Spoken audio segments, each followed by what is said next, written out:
पहिला चाहिँ मूल्य अभिवृद्धि भनेको के हो यसको बारेमा अलिकति तपाईहरुले जानकारी लिनुपर्छ। मूल्य अभिवृद्धि कर भनेको के हो हैन, क्वेशन त आउँदैन यो, तर मूल्य अभिवृद्धि कर भनेको बेसिक कुरा चाहिँ तपाईले जानकारी लिनुपर्छ।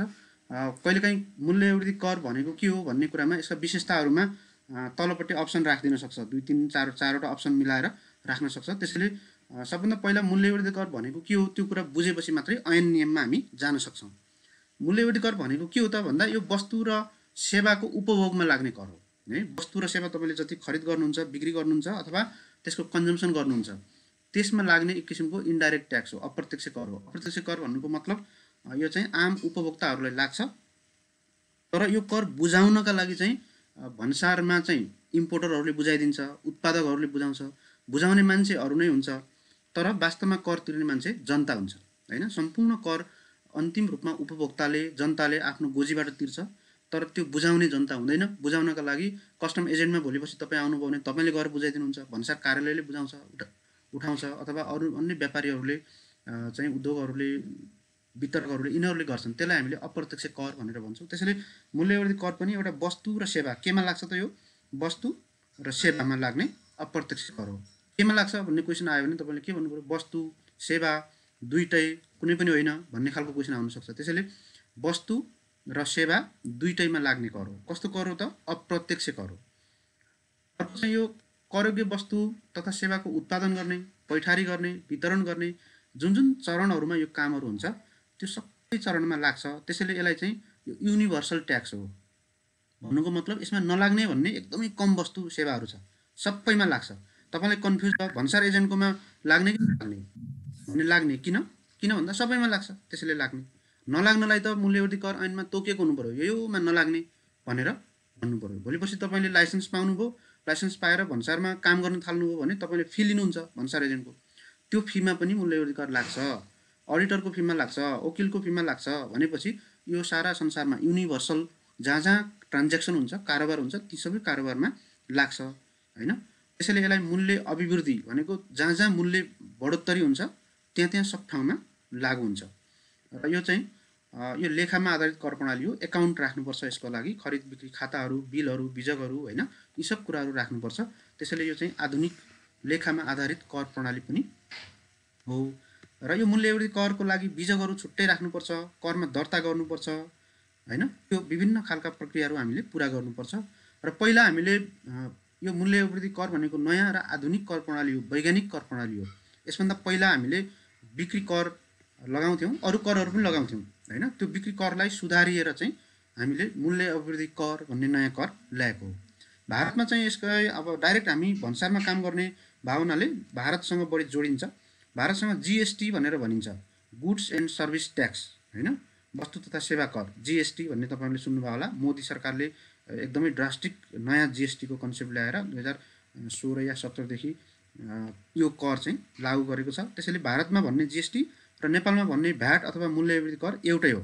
फरक केही कुराहरुमा छ, तर बेसिक प्रिन्सिपल चाहिँ भारतको जीएसटी र नेपालको भ्याट चाहिँ समकक्षी हो।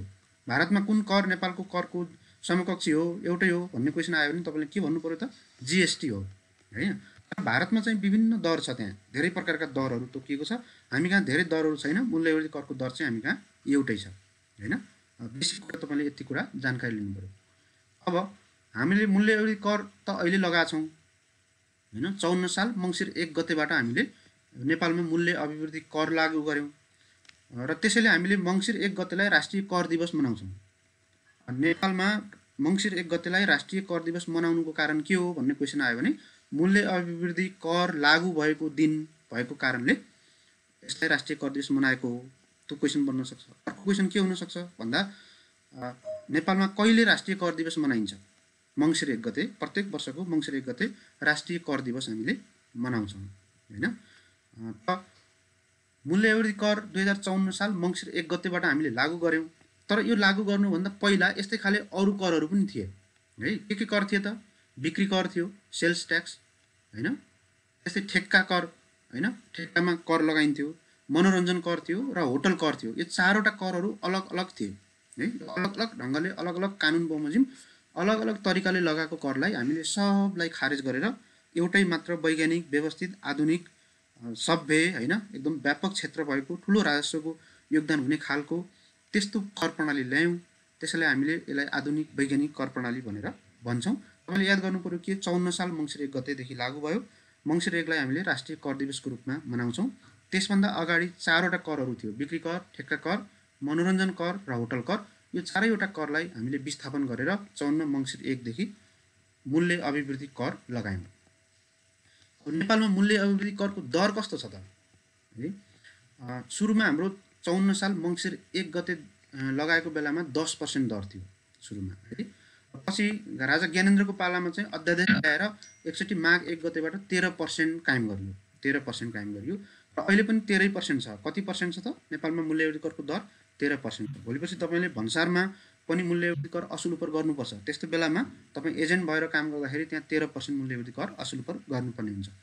त्यस्तै वस्तु तथा सेवाको निकासीमा चाहिँ शून्य दर छ। यो पनि भन्सार एजेन्टसँग डाइरेक्टली रिलेटेड। म यहाँ धेरैजसो कुराहरू भन्सार एजेन्टसँग डाइरेक्टली रिलेटेड कुराहरूलाई बढी फोकस गर्छु, किन भन्दा त्यसमा क्वेसन आउने सम्भावना बढी हुन्छ। नत्र मूल्य अभिवृद्धि करकै बारेमा यति धेरै पढ्न तपाईँहरूलाई जरुरी पनि छैन, तपाईँले सक्नु पनि हुन्न। धेरै टाइम लाग्छ त्यो होइन, 5-7 दिन 10 दिन यसैमा पढ्नुपर्छ। हाम्रा यस्ता ऐन नियमहरू थुप्रो छन्, त्यसैले जहाँ जहाँ रिलेटेड हुन्छ तपाईँले बढी फोकस गर्नु होला। त्यसैले निकासीमा के लाग्छ त? शून्य दर लाग्छ। निकासी भनेको नेपालबाट बाहिर सामान पठाउने, एक्सपोर्ट होइन, निर्यात, निकासी, त्यसमा शून्य दर लाग्छ। अरूमा हाम्रो 13% कर लाग्छ। तर त्यो बाहेकको अनुसूची 1 मूल्य अभिवृद्धि कर ऐनको अनुसूची 1 मा हामी पछाडि हेर्छौँ के कस्ता वस्तुहरू छन्। त्यो अनुसूची 1 मा राखेका वस्तु तथा सेवामा चाहिँ मूल्य अभिवृद्धि कर लाग्दै लाग्छ। 3टा कन्डिसन भयो। एउटा लाग्दै नलाग्ने, जसलाई हामीले मूल्य अभिवृद्धि कर छुट भन्यौँ।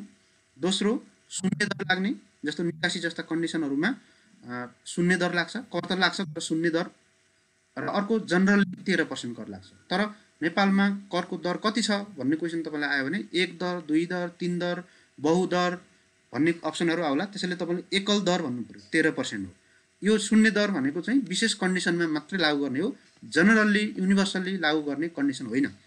तपाईँले कुनै एउटा कन्डिसन नेपालभित्र सामान बनाएर बेच्नुभयो 13% लाग्छ। त्यही सामान नेपालबाट तपाईँले भारत बेच्नुभयो भने शून्य दर लाग्छ। त्यसैले यो वस्तु तथा सेवा होइन कि कन्डिसन हो, कुनै एउटा कन्डिसन पार गरेपछि मात्रै शून्य दर लाग्छ। शून्य दर भनेको सुविधा हो, करको दर होइन। त्यसैले तपाईँले के भन्नु पर्यो त? मूल्य अभिवृद्धि करको दर नेपालमा एकल दर छ। कोही कहिले 2 दर छ, शून्य दर पनि छ, 13% पनि छ भनेर भन्छन्। त्यस्तो होइन, एकल दर 13% छ भनेर याद गर्नु होला। अब अलिकति यसको विशेषताहरू बारेमा पनि चर्चा गरौँ। मूल्य अभिवृद्धि करलाई वैज्ञानिक कर प्रणाली किन भनिन्छ त भन्ने क्वेसन अप्सनमा तलपट्टि 2-3वटा अप्सन दिन सक्छ तपाईँलाई मिलाएर होइन। अब यो यसको कर आधार यति धेरै हुन्छ कि सब ठाउँमा यो लाग्छ है, सबै ठाउँमा यो लाग्छ। तपाईँले एकदम नयाँ विषयवस्तु ल्याउनु भयो, अहिलेसम्म कुनै अर्थतन्त्रमा त्यस्तो केही उत्पत्ति नै नभएको नयाँ तपाईँले कारोबार ल्याउनु भयो भने त्यसमा मूल्य अभिवृद्धि कर लागू हुने कि नहुने? निसन्देह लागू हुन्छ। किन? योभन्दा सब ठाउँमा लागू हुन्छ। यसको एउटा मात्रै कन्डिसन के हो? यो सब ठाउँमा लागू हुने हो एक्सेप्ट तोकिएको वस्तु। त तोकिएको वस्तु त त्यहाँ लिमिटेड छ होइन, लिमिटेड 13वटा वस्तु छ। त्यो 13वटा वस्तुको नाम पनि हामी चर्चा गर्छौँ अलि पछाडि।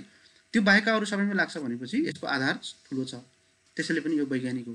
अर्को चाहिँ यो करमाथि कर लाग्दैन, यो कुरा पनि तपाईँले ख्याल गर्नु होला। करमाथि कर लाग्ने भन्नुको मतलब के हो भन्दा भन्सारमा तपाईँले सामान गर्नुभयो, इन्डियाबाट सामान ल्याउनु भयो, त्यो सामान चाहिँ सामानमा भन्सार लाग्छ, अन्तशुल्क लाग्छ, प्रज्ञापन पत्र दस्तुर लाग्छ, अरू कुनै एग्रिकल्चर हो भने एग्रिकल्चर शुल्क लाग्छ, पूर्वाधार शुल्क लाग्छ, अथवा चाहिँ त्यो बाहेकका अन्य करहरू पनि लाग्छन्। भन्सारमा थुप्रो करहरू, महसुल भन्छ जसलाई, त्यो महसुल लाग्छ। त्यो महसुलमा मूल्य अभिवृद्धि कर लागिसकेको हुन्छ, त्यसमाथि पनि फेरि मूल्य अभिवृद्धि कर चाहिँ लाग्दैन। त्यसैले करमाथि कर नलाग्ने, तर भन्सारमाथि कर लाग्छ, फेरि अन्तशुल्कमाथि पनि मूल्य अभिवृद्धि कर लाग्छ, तर मूल्य अभिवृद्धि करमाथि कर लाग्दैन। अब जाँचमा कसरी आउन सक्छ? भन्सारमा तलका मध्ये कुन भनाइ सही हो? अन्तशुल्कमाथि मूल्य अभिवृद्धि कर लाग्छ होइन, भन्सारमाथि मूल्य अभिवृद्धि कर लाग्छ। दुईटै भनाइ सही हो अथवा दुईटै भनाइ गलत हो भन्दा मूल्य अभिवृद्धि कर बाहेकको अन्य जुनसुकै करमाथि मूल्य अभिवृद्धि कर लाग्छ। अन्तशुल्कमा पनि मूल्य अभिवृद्धि कर लाग्छ, त्यस्तै भन्सारमाथि पनि मूल्य अभिवृद्धि कर लाग्छ, तर मूल्य अभिवृद्धि करमाथि मूल्य अभिवृद्धि कर लाग्दैन। त्यसलाई हामीले नो क्यास्केडिङ इफेक्ट, करमाथि कर नलाग्ने, अरू करमाथि लाग्ने, मूल्य अभिवृद्धि करमाथि आफैमा करमाथि कर लाग्दैन। अब वास्तविक करदाताको पहिचान को हो त भन्दा जनता हो है, जनताले कर तिरेको हुन्छ। यो व्यापारीहरू भन्ने मात्रै हो, इम्पोर्टरहरू भन्ने मात्रै हो, दे आर इन्टरमिडिएरिज होइन, ती सब के हो त? मध्यस्थकर्ता मात्रै हुन्। त्यसैले यिनीहरू सबै के हो त वास्तविक करदाता भनेको जनता हो। कर प्रणालीलाई प्रगतिशील बनाउन सकिन्छ, कसैमा छुट दिन सकिन्छ, कसैलाई शून्य दर लाउन सकिन्छ हैन, यसरी प्रगतिशील बनाउन पनि सकिन्छ। आर्थिक गतिविधि बढोत्तरीसँग यो पनि वृद्धि हुन्छ। यो कर पारदर्शी छ भनेको खरिद कति गर्यो, बिक्री कति गर्यो, कति सामान स्टक छ, सब कुरा थाहा हुन्छ। त्यसैले it is transparent, fully transparent छ। यो लेखामा आधारित छ, अनुमान गर्नु परेन। कारोबार कति भयो तपाईँ जानुस्, लेखा हेर्नुस्, खरिद खाता बिक्री खाता हेर्नुस्, सक्यो हैन। त्यसैले यो सम्पूर्ण जनता उपभोक्ता हुन् र सबै उपभोक्ता करदाता हुन्। त्यसैले कुनै पनि तपाईँले आयकर तिर्नु भएको छ कि छैन भन्ने कुरा रेकर्डबाट देखिन्छ। तर तपाईँले यो देशको तपाईँ नागरिक हुने बित्तिकै कन्ज्युमर हुने बित्तिकै तपाईँले भ्याट चाहिँ सरकारलाई तिरेकै हुन्छ। कुनै न कुनै सामान किन्ने बित्तिकै भ्याट चाहिँ जान्छ। कर चुहाट गर्न कठिन हुन्छ, राजस्व उत्पादनशील छ हैन, आफै नियन्त्रण पनि छ, सेल्फ पोलिसिङ भनेर भन्छौँ। यसरी यसलाई चाहिँ हामी वैज्ञानिक कर प्रणाली भनेर भन्छौँ। अब यहाँनिर यो कुरा पनि ख्याल गर्नु तपाईँले मूल्यवृद्धि करको सिद्धान्त के छन् भन्दा संसारभरि दुईटा सिद्धान्त चाहिँ छन्। एउटा मूल्यवृद्धि करको सिद्धान्त भनेको उत्पत्तिको सिद्धान्त हो। वस्तु जहाँ प्रोडक्सन हुन्छ, वस्तु उत्पन्न कहाँ हुन्छ, उत्पादन कहाँ हुन्छ वस्तुको, हो त्यही देशमा चाहिँ कर लाउनुपर्छ भन्ने मान्यता चाहिँ उत्पत्तिको। त्यसको कन्जम्सन जहाँसुकै होस् मतलब छैन, वस्तु जहाँ उत्पत्ति हुन्छ उत्पादनकै मूल्यमा, उत्पादन कारखानामै गएर कर लगाइदिनुपर्छ भन्ने कुरा चाहिँ उत्पत्तिको सिद्धान्त हैन, ओरिजिन प्रिन्सिपल हो। जस्तो विकसित देशहरूमा, बेल्जियम जस्ता देशहरूमा जहाँ उत्पन्न हुन्छ त्यही चाहिँ त्यो कर लगाइदिन्छ। अर्को छ गन्तव्यको सिद्धान्त। गन्तव्यको भनेको जाने कहाँ हो त, कुनै सामान तपाईँले उत्पादन गर्नुभयो नेपालमा, त्यो सामान नेपालमा उत्पादन गरिसकेपछि तपाईँले नेपालमै बेच्नुभयो भने नेपालै गन्तव्य हो, नेपालमा कर लाग्छ। नेपाल बेच्नु भएन, तपाईँले भारत पठाइदिनु भयो, एक्सपोर्ट गर्नुभयो भने नेपालमा कर लाग्दैन, भारतमा कर लाग्छ। त्यो भारत सरकारले जिएसटी लिन्छ, आफ्नो तरिकाले लाग्ने अन्य करहरू लिन्छ, हामीलाई मतलब भएन। गन्तव्य भनेको देशहरूको गन्तव्य हो। कुन देशमा सामान जाँदैछ त्यही देशमा मात्रै लाग्ने, सामान पठाउने देशले नलाग्ने। अथवा एक्सपोर्टमा कर लाग्दैन। अब सामान्यतया तपाईँले के कुरा बुझ्नु पर्यो त, उत्पत्तिको सिद्धान्तले इम्पोर्टमा कर लाउनु पर्यो। विदेशबाट सामान नेपालमा आयो भने भन्सार बिन्दुमा हामीले के गर्नु पर्यो, कर लिनु पर्यो। किन भन्दा उत्पत्ति अन्तै भएको छ, हामीलाई मतलब छैन। हामी चाहिँ के गर्छौँ त, गन्तव्यको सिद्धान्तको आधारमा कर लिन्छौँ। नेपालको मूल्य अभिवृद्धि कर कस्तो सिद्धान्तमा आधारित छ भन्ने क्वेसन आयो भने गन्तव्यको सिद्धान्त। नेपालमा कन्जम्सन हुने वस्तु अथवा सेवाहरूमा मात्रै मूल्य अभिवृद्धि कर लाग्छ। विदेशबाट सामान तपाईँले ल्याउनु भयो, नेपालमा कन्जम्सन हुन्छ, त्यसैले भन्सारमा कर लिनुहुन्छ। नेपालबाट सामान उत्पादन गरेर तपाईँले विदेश पठाइदिनु भयो, भन्सारमा कर लाग्दैन। किन भन्दा हामीले गन्तव्य सिद्धान्त फलो गरेका छौँ। गन्तव्य सिद्धान्त भनेको त्यो नेपालबाट बाहिर जाने सामानको गन्तव्य त नेपाल होइन, उत्पत्ति पो नेपाल हो त, गन्तव्य त होइन। हामी उत्पत्तिको सिद्धान्तको आधारमा कर लिँदैनौँ। त्यसैले सिम्पली यसको निचोड के हो भन्दा के कुरा बुझ्नु पर्यो भन्दा हामीले एक्सपोर्टमा कर शून्य दर अथवा लगाउँदैनौँ, इम्पोर्टमा हामीले कर लगाउँछौँ है। भन्सारमा तपाईँले गर्ने काम आइदर एक्सपोर्ट हो अर इम्पोर्ट हो। भन्सार एजेन्टले गर्ने काम जम्मा दुईवटा हो, इम्पोर्टको जाँचपास गराउने अथवा एक्सपोर्टको जाँचपास गराउने। त्यसैले सामान्यतया के बुझ्नु पर्यो, इम्पोर्टमा हामीले कर 13% लगाउँछौँ, एक्सपोर्टमा कर लगाउँदैनौँ। किन भन्दा सिद्धान्तले त्यसलाई म्याच गर्छ। अब हाम्रो मूल्य अभिवृद्धि कर सम्बन्धी हामी बिस्तारै नीतिमा आउँदैछ। के कस्तो छ त नेपालमा भन्दा तपाईँले एउटा संविधान पनि तपाईँले पढ्नुपर्छ। त्यसैले संविधानको धारा 115 याद गर्नु होला। धारा 115 मा कानुन बमोजिम बाहेक कर लगाउन नपाइने व्यवस्था छ। त्यसैले कानुन बमोजिम बाहेक मूल्य अभिवृद्धि कर पनि लगाउन पाइँदैन। अब त्यो कानुन भनेको के हो त, मूल्य अभिवृद्धि कर ऐन 2052, नियमावली 53 र प्रत्येक वर्षको आर्थिक ऐन। अहिले आर्थिक ऐन 2077 छ, अब 78 आउँदैछ। जेठ महिनाको 15 गते बजेट आउँछ, त्यही दिनमा फेरि आर्थिक ऐन 2078 आउँछ हैन। यसरी हामीले चाहिँ के गर्छौँ त, संविधान 115 याद गर्नु पर्यो पहिला। त्यस्तै संविधानको अनुसूची 5 याद गर्नु पर्यो। अनुसूची 5 मा सङ्घीय सरकारका अधिकारहरू भनेर तोकेको छ, त्यहाँ चाहिँ मूल्य अभिवृद्धि कर पनि छ। त्यसैले मूल्य अभिवृद्धि कर संविधानको कुन अनुसूची अन्तर्गत सङ्घीय सरकारलाई तोकेको छ भन्ने क्वेसन आयो भने तपाईँले के लेख्नु पर्यो, अनुसूची 5। अनुसूची 5, 6, 7, 8, 9 हैन। यो अनुसूचीहरूमा विभिन्न सङ्घको, प्रदेशको, स्थानीय तहको एकल र साझा अधिकारको व्यवस्था गरेका छ। त्यो मध्ये 5 अनुसूचीले मूल्य अभिवृद्धि कर नेपाल सरकारले अथवा सङ्घीय सरकार भनेको हाम्रो नेपाल सरकार हैन, नेपाल सरकारले असुल उपर गर्छ। जस्तो वीरगञ्ज भन्सारबाट आउने मूल्य अभिवृद्धि कर चाहिँ 2 नम्बर प्रदेशले असुल उपर गर्न पाउँदैन। किन भन्दा हाम्रो संविधानको अनुसूची 5 ले मूल्य अभिवृद्धि कर जहाँसुकै होस्, जोसुकै प्रदेशबाट आओस्, स्थानीय तहबाट आओस्, इट डजन्ट म्याटर। त म्याटरको विषयवस्तु के हो त भन्दा यो सङ्घीय सरकारको, नेपाल सरकारले असुल उपर गर्छ। त्यस्तै हामीसँग अहिले मूल्य अभिवृद्धि कर ऐन 2052 र मूल्य अभिवृद्धि कर नियमावली 2053 छ। यसको बारेमा हामीले डिटेलमा चर्चा गर्दैछौँ। मूल्य अभिवृद्धि कर निर्देशिका 2069 छ। न्यून बिजकीकरणको सामान खरिद सम्बन्धमा निर्देशिका छ 2066। त्यस्तै एकीकृत कर लेखा परीक्षण दिग्दर्शन भन्ने छ 2073।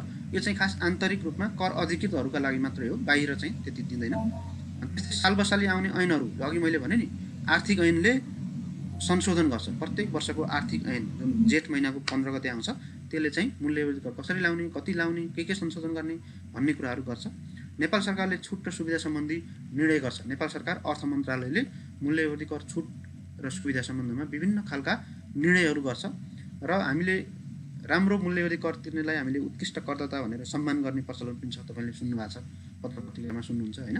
यी विभिन्न व्यवस्थाहरू हामीसँग छ। यो त ब्याकग्राउन्ड भयो होइन। ब्याकग्राउन्ड मात्रै होइन, तपाईँले ब्याकग्राउन्ड हो हाम्रो त मूल्यवर्धित कर ऐन र नियम छ, त्यो बाहेक यो कुरा जान्नु पर्दैन भन्ने नसोच्नु होला। त्यहाँ मूलभूत कुरा, मेजर कुराहरू चाहिँ त्यहाँबाट सोध्न सक्छ। अब हामीले मूल्यवर्धित कर ऐन 2052 र नियम 2053 मा हामी जान्छौँ है। अब यो मूल्यवर्धित कर ऐन 2052 छ, यो राजपत्रमा प्रकाशन भएको 52 साल चैत महिनाको 7 गते, तर लागू गर्ने भनेर चाहिँ सूचना प्रकाशन भएको 54 साल भदौ महिनाको 2 गते। तर मूल्यवर्धित कर ऐन 2052 लागू भएको मिति चाहिँ 54 साल मङ्सिर 1 गते। यो माथिका दुईटा डेट त्यति जरुरी छैन, तर तपाईँले लागू भएको मिति चाहिँ भेरी इम्पोर्टेन्ट, 54 साल मङ्सिर 1 गते, त्यसलाई चाहिँ याद गर्नु होला। यो ऐनमा जम्मा 44 वटा दफा छन्। दफाहरू धेरै घटबड भइरहेको छ, त्यसैले यो 44 वटा दफा पनि जरुरी छैन, तर तपाईँलाई आइहाल्यो भने अब 44 वटा छ भनेर कहाँ खोज्नुहुन्छ, यहाँ मैले चाहिँ यो नोट पनि तपाईँ पाउनुहुन्छ, त्यसमा चाहिँ तपाईँले लेख्नु होला। तर अब एक्ज्याक्ट 44 भन्ने हुँदैन ऐनमा, बिचमा संशोधन हुन्छ, केही थपिन्छ, केही झिकिन्छ, कति हो भन्ने कुरा निर्धारण गर्न सकिँदैन ऐनहरूमा। त लास्टमा जुन दफा छ त्यसैलाई हामीले मान्दाखेरि 44 वटा दफाहरू छ र यसमा अनुसूची कतिवटा छ भन्ने चाहिँ इम्पोर्टेन्ट छ। दफाभन्दा अनुसूची इम्पोर्टेन्ट छ। अनुसूची किन भन्दा दुईटा मात्रै छ र हाम्रो डाइरेक्ट रिलेटेड छ हामीसँग। त्यो अनुसूची 1 मा कर छुट छ, कुन वस्तुमा कर लाग्दैन भन्ने छ। त्यस्तै अर्को चाहिँ अनुसूची 2 मा शून्य दर छ होइन। यो दुईटा अनुसूची छ, यो बेसिक इन्फर्मेसन यो। अब यो मूल्यवर्धित कर ऐन 2052 ले नेपालमा लागू भएका कुन अन्य ऐनहरूलाई विस्थापित गर्यो त भन्दा अघि नै मैले भनेको थिएँ नि होइन, होटल कर, बिक्री कर, ठेक्का कर र मनोरञ्जन कर, यो 4वटा करलाई हामीले हटाएको। त्यो करका ऐनहरूलाई चाहिँ हामीले विस्थापित गरेको मूल्यवर्धित कर ऐन 2052 ल्याएर होइन। बिक्री कर ऐन 23 थियो, होटल कर ऐन 18 थियो, ठेक्का कर ऐन 2023 थियो र मनोरञ्जन कर ऐन 2023 थियो। जम्मै 23 छ, एउटा मात्रै 18 छ होइन। सजिलो छ। तपाईँको एउटा होटल थियो, त्यो होटल तपाईँले ठेक्कामा बिक्री गर्नुभयो र चाहिँ तपाईँ मनोरञ्जन गर्न हिँड्नुभयो होइन। होटल तपाईँले होटल ठेक्कामा बिक्री गरेर मनोरञ्जन गर्न बिन्दास पाराले हिँड्नुभयो तपाईँ घुमफिर गर्न भनेपछि 4वटा ऐन छ। यही 4वटा ऐन हो, जम्मै 23 सालमा आएको छ, एउटा मात्रै होटल कर 18 सालमा आएको छ। याद गर्नु होला यसलाई। हाम्रो अर्को पढ्नुपर्ने मूल्यवर्धित कर नियमावली पनि छ। नियमावली 2053 हो। मूल्यवर्धित कर ऐनको सन्दर्भमा ऐन 52 मा आयो, नियमावली 53 मा आयो र लागू चाहिँ 54 मा भयो होइन। सजिलो छ, यसरी याद गर्नु होला। मूल्यवर्धित कर ऐन 52, नियमावली 53, लागू 54 है। किन यति धेरै ढिलो लागू भयो भन्दा त्यति बेला मूल्यवर्धित कर नेपालमा लागू गर्नु पर्दैन भनेर धेरै ठुलो व्यापारिक तबकाबाट चाहिँ विरोधहरू भएको थियो। त्यो विरोधको कारणले 2 वर्ष कुर्नु पर्यो। एउटा कुनै पनि ऐन 2 वर्ष लागू भइसकेपछिको 2 वर्षपछि लागू हुनु भनेको ठुलो कुरा हो नि त, विवाद धेरै भएको कारणले। त्यसैले 52 मा ऐन, 53 मा नियमावली र 54 मा लागू। अब नियमावली 2053 मा यो राजपत्रमा प्रकाशन भएको चाहिँ 53 चैत्र 11 गते प्रकाशन भएको छ राजपत्रमा। अहिलेसम्म 22औं पटक संशोधन भइसकेको छ। 77 साल जेठ महिनाको 15 गते, जेठ 15 गते जम्मै संशोधन हुन्छ। मूल्यवर्धित कर पनि ऐन पनि संशोधन हुन्छ, नियमावली पनि नेपाल सरकारले संशोधन गर्न सक्छ। जरुरी छैन नियमावली संशोधन गर्न, तर गर्न सक्छ, तर सामान्यतया संशोधन हुन्छ। किन भन्दा बजेटले नयाँ व्यवस्थाहरू ल्याउँछ, त्यो नयाँ व्यवस्थाहरूलाई हामीले ऐन र नियमावलीमा राख्नुपर्ने हुन्छ। यसमा चाहिँ यो नियमावली मूल्यवर्धित कर ऐनको दफा 41 बमोजिम 41 ले अधिकार दिएको छ, त्यो बमोजिम चाहिँ बनाएको नेपाल सरकारले बनाएको हो। यसमा जम्मा नियमहरू 63 छ। अघि भने जस्तै अघि हामीले 44 वटा दफा भनेको थियौँ। ऐनको दफा हुन्छ, नियमावलीको नियम हुन्छ, संविधानको धारा हुन्छ है, याद गर्नु होला। अब यो नियम जुन छ मूल्यवर्धित कर नियमावली 2053, यसमा जम्मा 63 वटा नियमहरू छन्। यसमा अनुसूची 21 छन्। यो जरुरी छैन, त्यति इम्पोर्टेन्ट छैन, तर अब यति कुरा पनि किन छुटाउनु भन्ने कुरा भएर मैले तपाईँलाई जानकारी गराएको। यस्ता कुराहरू इम्पोर्टेन्ट छैन। इम्पोर्टेन्ट भनेको यो 22औं संशोधन कहिले भयो भन्ने कुरा चाहिँ एउटा इम्पोर्टेन्ट हुनसक्छ यसबाट। अब यसले पनि त खारेज गर्छ केही ऐनहरू, केही नियमहरू। नियमावली नै खारेज गर्छ, ऐनले ऐन नै खारेज गर्छ। अघि मूल्यवर्धित कर ऐन 2052 ले ऐनहरू नै खारेज गरेको थियो 4 वटा। अब यसले मूल्यवृद्धि कर नियमावली 2053 ले नियमावलीहरू नै खारेज गर्छ। 3टा नियमावली खारेज गरेको छ, मनोरञ्जन कर, बिक्री कर र ठेक्का कर है। अर्को चाहिँ होटल करको नियमावली थिएन। तपाईहरुलाई मूलभूत इम्पोर्टेन्ट कुराहरू म पछाडी चर्चा गर्छु, तर ऐन र नियमावलीलाई अब म अलग अलग ढङ्गले चर्चा गर्दैन, एकै ठाउँमा चर्चा गर्छु। ऐन र नियमावलीका व्यवस्थाहरूलाई एकै ठाउँमा चर्चा गर्छु। त्योभन्दा पहिला चाहिँ मूल्यवृद्धि कर ऐन 2052 का मूलभूत व्यवस्थाहरू के छन् त दफा वाइज हामी एकपल्ट हेरौँ है। दफा वाइज एकपल्ट हेरौँ। जस्तो दफा 1 मा नाम र प्रारम्भ हुन्छ, जरुरी छैन। दफा 2 मा तपाईले हेर्नुभयो भने परिभाषा हुन्छ, जरुरी छैन। दफा 3 मा कर अधिकृत नियुक्त गर्ने छ, त्यो पनि जरुरी छैन। दफा 4 कर अधिकृतको अधिकार क्षेत्र, तपाईलाई जरुरी पर्दैन त्यो हो। दफा 5 मा चाहिँ मूल्यवृद्धि कर लाग्ने भनेको छ, केमा लाग्ने, कसरी लाग्ने भन्ने बारेमा म चाहिँ पछाडी चर्चा गर्छु। त्यस्तै 5 क, यो एस भनेको क हो है, क हो। यहाँनिर फन्ड चेन्ज भएछ, कारोबारको स्वामित्व हस्तान्तरणमा कर नलाग्ने भन्ने छ। त्यस्तै 5 ख मा दर्ता गर्न आदेश दिन सक्ने भन्ने छ। त्यस्तै 6 दफा 6 मा आपूर्तिको स्थान र समय, यो इम्पोर्टेन्ट छ तपाईलाई, त्यसको बारेमा म डिटेलमा चर्चा गर्छु अहिले। 7 मा करको दर भनेको छ जुन, त्यो दर पनि तपाईलाई जरुरी छ। 8 मा चाहिँ कर निर्धारण र असुल कर कसरी गर्ने भन्ने छ। 8 क मा फेरि बैंक प्रत्याभूतिको व्यवस्था, यो बैंक प्रत्याभूतिको व्यवस्था तपाईलाई बहुत इम्पोर्टेन्ट छ है। त्यस्तै 9 मा सानो कारोबार गर्नेलाई छुट भन्ने छ। 10 मा दर्ता, 10 क मा अस्थायी दर्ता, 10 ख मा संयुक्त उपक्रमको दर्ता, 10 ग मा फेरि दर्ता अभिलेख अद्यावधिक गर्नुपर्ने बायोमेट्रिक भन्ने छ। अहिले फोटो खिचाएर ल्याप्चे लाउनुपर्छ मूल्यवृद्धि करमा दर्ता भएको व्यक्तिहरूले हैन, त्यसलाई हामीले 10 को ग मा छ। त्यस्तै 11 मा दर्ता खारेजी गर्ने व्यवस्था छ। 12 मा कर लाग्ने मूल्य के हो भन्ने, यो इम्पोर्टेन्ट छ तपाईलाई। इम्पोर्टेन्ट कुराहरू मैले पछाडी तपाईलाई गरिदिएको छु, अहिले मैले यो स्ट्रक्चर मात्रै दिँदैछु, यसमा चाहिँ तपाईहरु के छ भन्ने नआत्तिनु होला अहिले। त्यस्तै अर्को चाहिँ 12 क मा काठको कारोबारमा कसरी कर लाग्ने भन्ने छ। 13 मा बजार मूल्य कसरी डिटरमाइन गर्ने भन्ने छ। 14 मा बीजकको कुरा गरेको छ। 14 क मा फेरि विद्युतीय बीजक इलेक्ट्रोनिक बिलिङ सिस्टमको कुरा गर्छ। 15 मा फेरि दर्ता नभएको व्यक्तिले पनि कर उठाउन नहुने भन्ने छ। 16 मा फेरि कारोबारको लेखा कसरी राख्ने भन्ने छ। 16 क मा फेरि कम्प्युटरबाट प्रशोधित अभिलेखलाई प्रमाणको रूपमा लिने भन्ने छ। 16 ग मा फेरि नोक्सान भएको वस्तुमा तिरेको करकट्टी भन्ने छ। 17 मा करकट्टी छ। 18 मा कर विवरण, 19 मा करको भुक्तानी हैन, यो करको भुक्तानी इम्पोर्टेन्ट छ तपाईलाई। त्यस्तै 20 मा कर अधिकृतले कर निर्धारण गर्न सक्ने। 21 मा करको असुली भन्ने छ। 22 मा चाहिँ विशेष अवस्थामा कर निर्धारण गर्ने कन्डिसन छ। 23 मा जाँच तथा परीक्षण सम्बन्धी कर अधिकृतको अधिकार क्षेत्र के हो भन्ने छ। 23 क मा फेरि स्थानीय प्रशासन र प्रहरीले सहयोग गर्नुपर्छ भन्ने छ। त्यस्तै 23 को ख मा कर सम्बन्धी व्यवस्था यसै अनुभवजी हुने भन्ने छ। 23 को ग मा फेरि न्यून विजयीकरणका वस्तुहरू खरिद गर्ने भन्ने छ। यो व्यवस्था तपाईलाई लागू हुन्छ फेरि भन्सारमा हैन, त्यो भन्सारमा लागू हुने व्यवस्थालाई मैले पछाडी छुट्टै डिटेल गर्छु। त्यस्तै 23 मा अर्को थुनामा राख्ने, कब्जामा लिने, धरोटी राख्ने भन्ने व्यवस्था छ। 24 मा कट्टी गर्न बढी भएको रकम के गर्ने, फिर्ता पाउने भन्ने छ। 25 मा कर फिर्ता भन्ने छ। 25 को क मा फेरि विदेशी पर्यटकहरूले तिरेको कर फिर्ता भन्ने छ। 25 ख मा पुनः निर्यातमा भन्सार बिन्दुबाटै कर फिर्ता भन्ने छ, यसको म डिटेल चर्चा गर्छु। त्यस्तै 25 को अर्को दफामा पुनः निर्यातमा कर फिर्ता हुने, ठेक्का वा करारमा फिर्ता हुने, औषधि उद्योगले गरेको कर फिर्ता हुने भन्ने छ। कर फिर्ता नहुने अवस्था पनि छ। अनि 26 मा ब्याज भन्ने छ। 27 मा कर सरह मानिने भन्ने छ। 28 मा आयात सम्बन्धी व्यवस्था छ। त्यस्तै 29 मा हेर्नुभयो भने तपाईले दण्ड सजायको व्यवस्था गरेको छ। 29 क मा विभागले दण्ड सजायको रकम दाखिला गर्न आदेश दिन सक्ने छ हैन। त्यस्तै निलम्बन, कारोबार निलम्बन गर्ने भन्ने कुरा छ। यहाँनिर फन्ट अलिकति चेन्ज भएको छ। त्यस्तै पुनः कर निर्धारणको लागि आदेश दिन सक्ने भन्ने छ।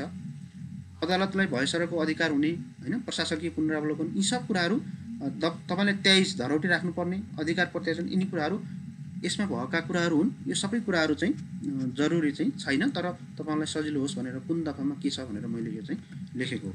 अब हामी डिटेलमा जाउँ है। त्यो व्यवस्थाको त्यो झलक मात्रै हो, तपाईलाई इम्पोर्टेन्ट कुरा चाहिँ अब आउँदैछ। मूल्यवृद्धि करमा करयोग्य कारोबार भनेको के हो त भन्दा दफा 5 मा अघि हामीले हेर्यौं नि कारोबार भनेको। दफा 5 को उपदफा 1 मा उल्लेख भएको जुन व्यवस्था छ त्यो अनुसार 3टा कन्डिसनमा कर लाग्छ है नेपालमा, मूल्यवृद्धि कर लाग्ने। अब यो डाइरेक्ट क्वेशन बन्छ, देखाएको कुन अवस्था चाहिँ मूल्यवृद्धि करमा करयोग्य कारोबार हो भनेर सोध्छ। नेपालभित्र आपूर्ति भएको वस्तु तथा सेवामा, नेपालभित्र आयात गरिएको वस्तु तथा सेवामा, नेपाल बाहिर निर्यात भएको वस्तु तथा सेवामा, माथिका सबै भनेपछि माथिका सबै आन्सर हुने भयो। किन तीनटा कन्डिसनमा कर लाग्छ। एउटा नेपालभित्र तपाईँले सप्लाई गर्नुभयो, सप्लाईमा कर लाग्छ होइन। सप्लाई गर्नुभयो, सप्लाई भनेको किनबेच गर्ने होइन, किनबेच मात्रै हुँदैन, सप्लाई भनेको अरू पनि हुन्छ। तर सामान्य अर्थमा सप्लाई भनेको आपूर्ति भनेको बिक्री गर्ने, तपाईँले बिक्री गर्नु कुनै सामान भने त्यो बिक्री गर्ने नेपालभित्रको खरिद बिक्रीमा। त्यस्तै नेपालभित्र आयात गरिएको वस्तु भनेको इम्पोर्ट। तपाईँ भन्सारमा हुनुहुन्छ, नेपालभित्र आयात गर्ने भनेको के हो? भारतबाट नेपालमा ल्याउने, अमेरिकाबाट नेपालमा, चीनबाट नेपालमा ल्याउने, बाहिरबाट नेपालमा ल्याए त्यसमा कर लाग्छ। र नेपाल बाहिर निर्यात गरिएको वस्तु वा सेवामा कर लाग्छ, एक्सपोर्टमा। भन्सार बिन्दुमा, भन्सारबाट नेपालभन्दा बाहिर सामान वस्तु गयो भने, वस्तु अथवा सेवा गयो भने त्यस्तो बेलामा भन्सारमा कर लाग्छ। तर कति कर लाग्छ? अघि हामीले भन्यौँ शून्य लाग्छ भनेर, कर लाग्छ तर शून्य कर लाग्छ है। अब करयोग्य आपूर्तिको स्थान र समय भन्ने छ दफा 6 मा हैन।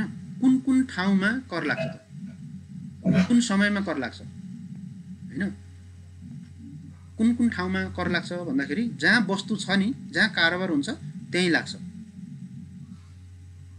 हैन। जहाँ वस्तु छ अथवा जहाँ सेवाग्राहीले सेवा लिएको छ, डाक्टरको सेवा लिन तपाईँ हस्पिटलमा जानुभयो भने हस्पिटलबाट सेवा लिनुभयो, त्यही हस्पिटलमा कर लाग्छ।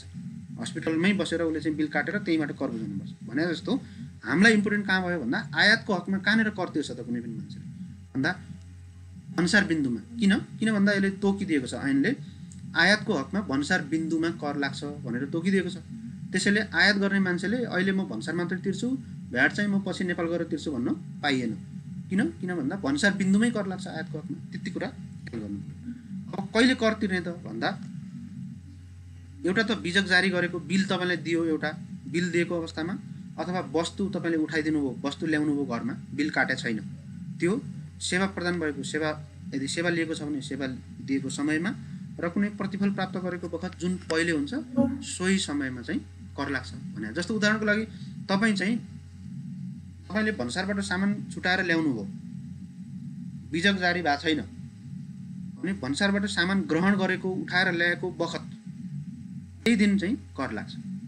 अथवा तपाईँले चाहिँ मानौँ तपाईँ कुनै ठाउँमा गएर कुनै सामान ल्याउनु भयो, मोटरसाइकल ल्याउनु, मोटरसाइकल किन्नुभयो, तपाईँले मोटरसाइकल किन्दाखेरि बिल जारी गरेको छैन, तपाईँले मोटरसाइकल चाहिँ अब हाम्रो कारोबार मिलाउँदै गरौँला, उधारो सुधारो हुँदै गर्छ, चिनेकी मान्छे, अब भोलि पर्सि चाहिँ बिल सिल काट्दै गरौँला, अहिले मैले मोटरसाइकल उठाएर लग्छु है भनेर ल्याउनु भयो, उठाए किन्ने प्रयोजनको लागि। भनेपछि तपाईँले मोटरसाइकल ल्याएको आज ल्याउनु भने आज कर लाग्ने कि उसले 5 दिनपछि बिल जारी गर्छ त्यो बेला लाग्ने भन्दा आज लाग्ने। किन भन्दा बिजक जारी गरेको बखत वा वस्तु उठाएको ग्रहण गरेको बखतमा जुन पहिला हुन्छ त्यही समयमा कर लाग्छ भनेर यसले भन्छ। अब यहाँनिर अलिकति तपाईँले हेर्नुभयो होला, यसमा स्क्रिनमा देख्नुभयो होला, विदेशबाट सेवा प्राप्त गर्ने व्यक्तिको कर निर्धारण, जसलाई रिभर्स भ्याट सिस्टम भनेर भन्छौँ। सामान्यतया तपाईँले यहाँ धेरै लेखेको कुरा तपाईँ पछि पढ्दै गर्नुहोला। अहिले के कुरा बुझ्नुहोस् भने यो विदेशबाट सेवा, वस्तु र सेवा प्राप्त हुनसक्छ। वस्तु प्राप्त भन्सारबाट हुन्छ। तपाईँको काम भनेको भन्सारमा वस्तुहरूको जाँचपास गराइदिने हो, भन्सार एजेन्टको होइन। तर सेवा त भन्सारबाट आउँदैन, सेवा त मान्छेले ल्याएर आउँछ नि। कुनै विदेशी एकदम रिसर्चर नेपालमा आयो, ठुलो रिसर्च गर्यो, कुनै रिपोर्ट प्रतिवेदन दियो, त्यसको पैसा लियो गयो भने त्यो भन्सारमा आएर मैले यो सेवा नेपालमा दिएँ भनेर भन्सारमा डिक्लेयर हुन्छ त? सेवा हुँदैन। त्यसैले भन्सारमा जहिले पनि मालवस्तुको कुरो मात्रै आउँछ। भन्सारको अधिकार क्षेत्र भनेको मालवस्तु मात्रै हो।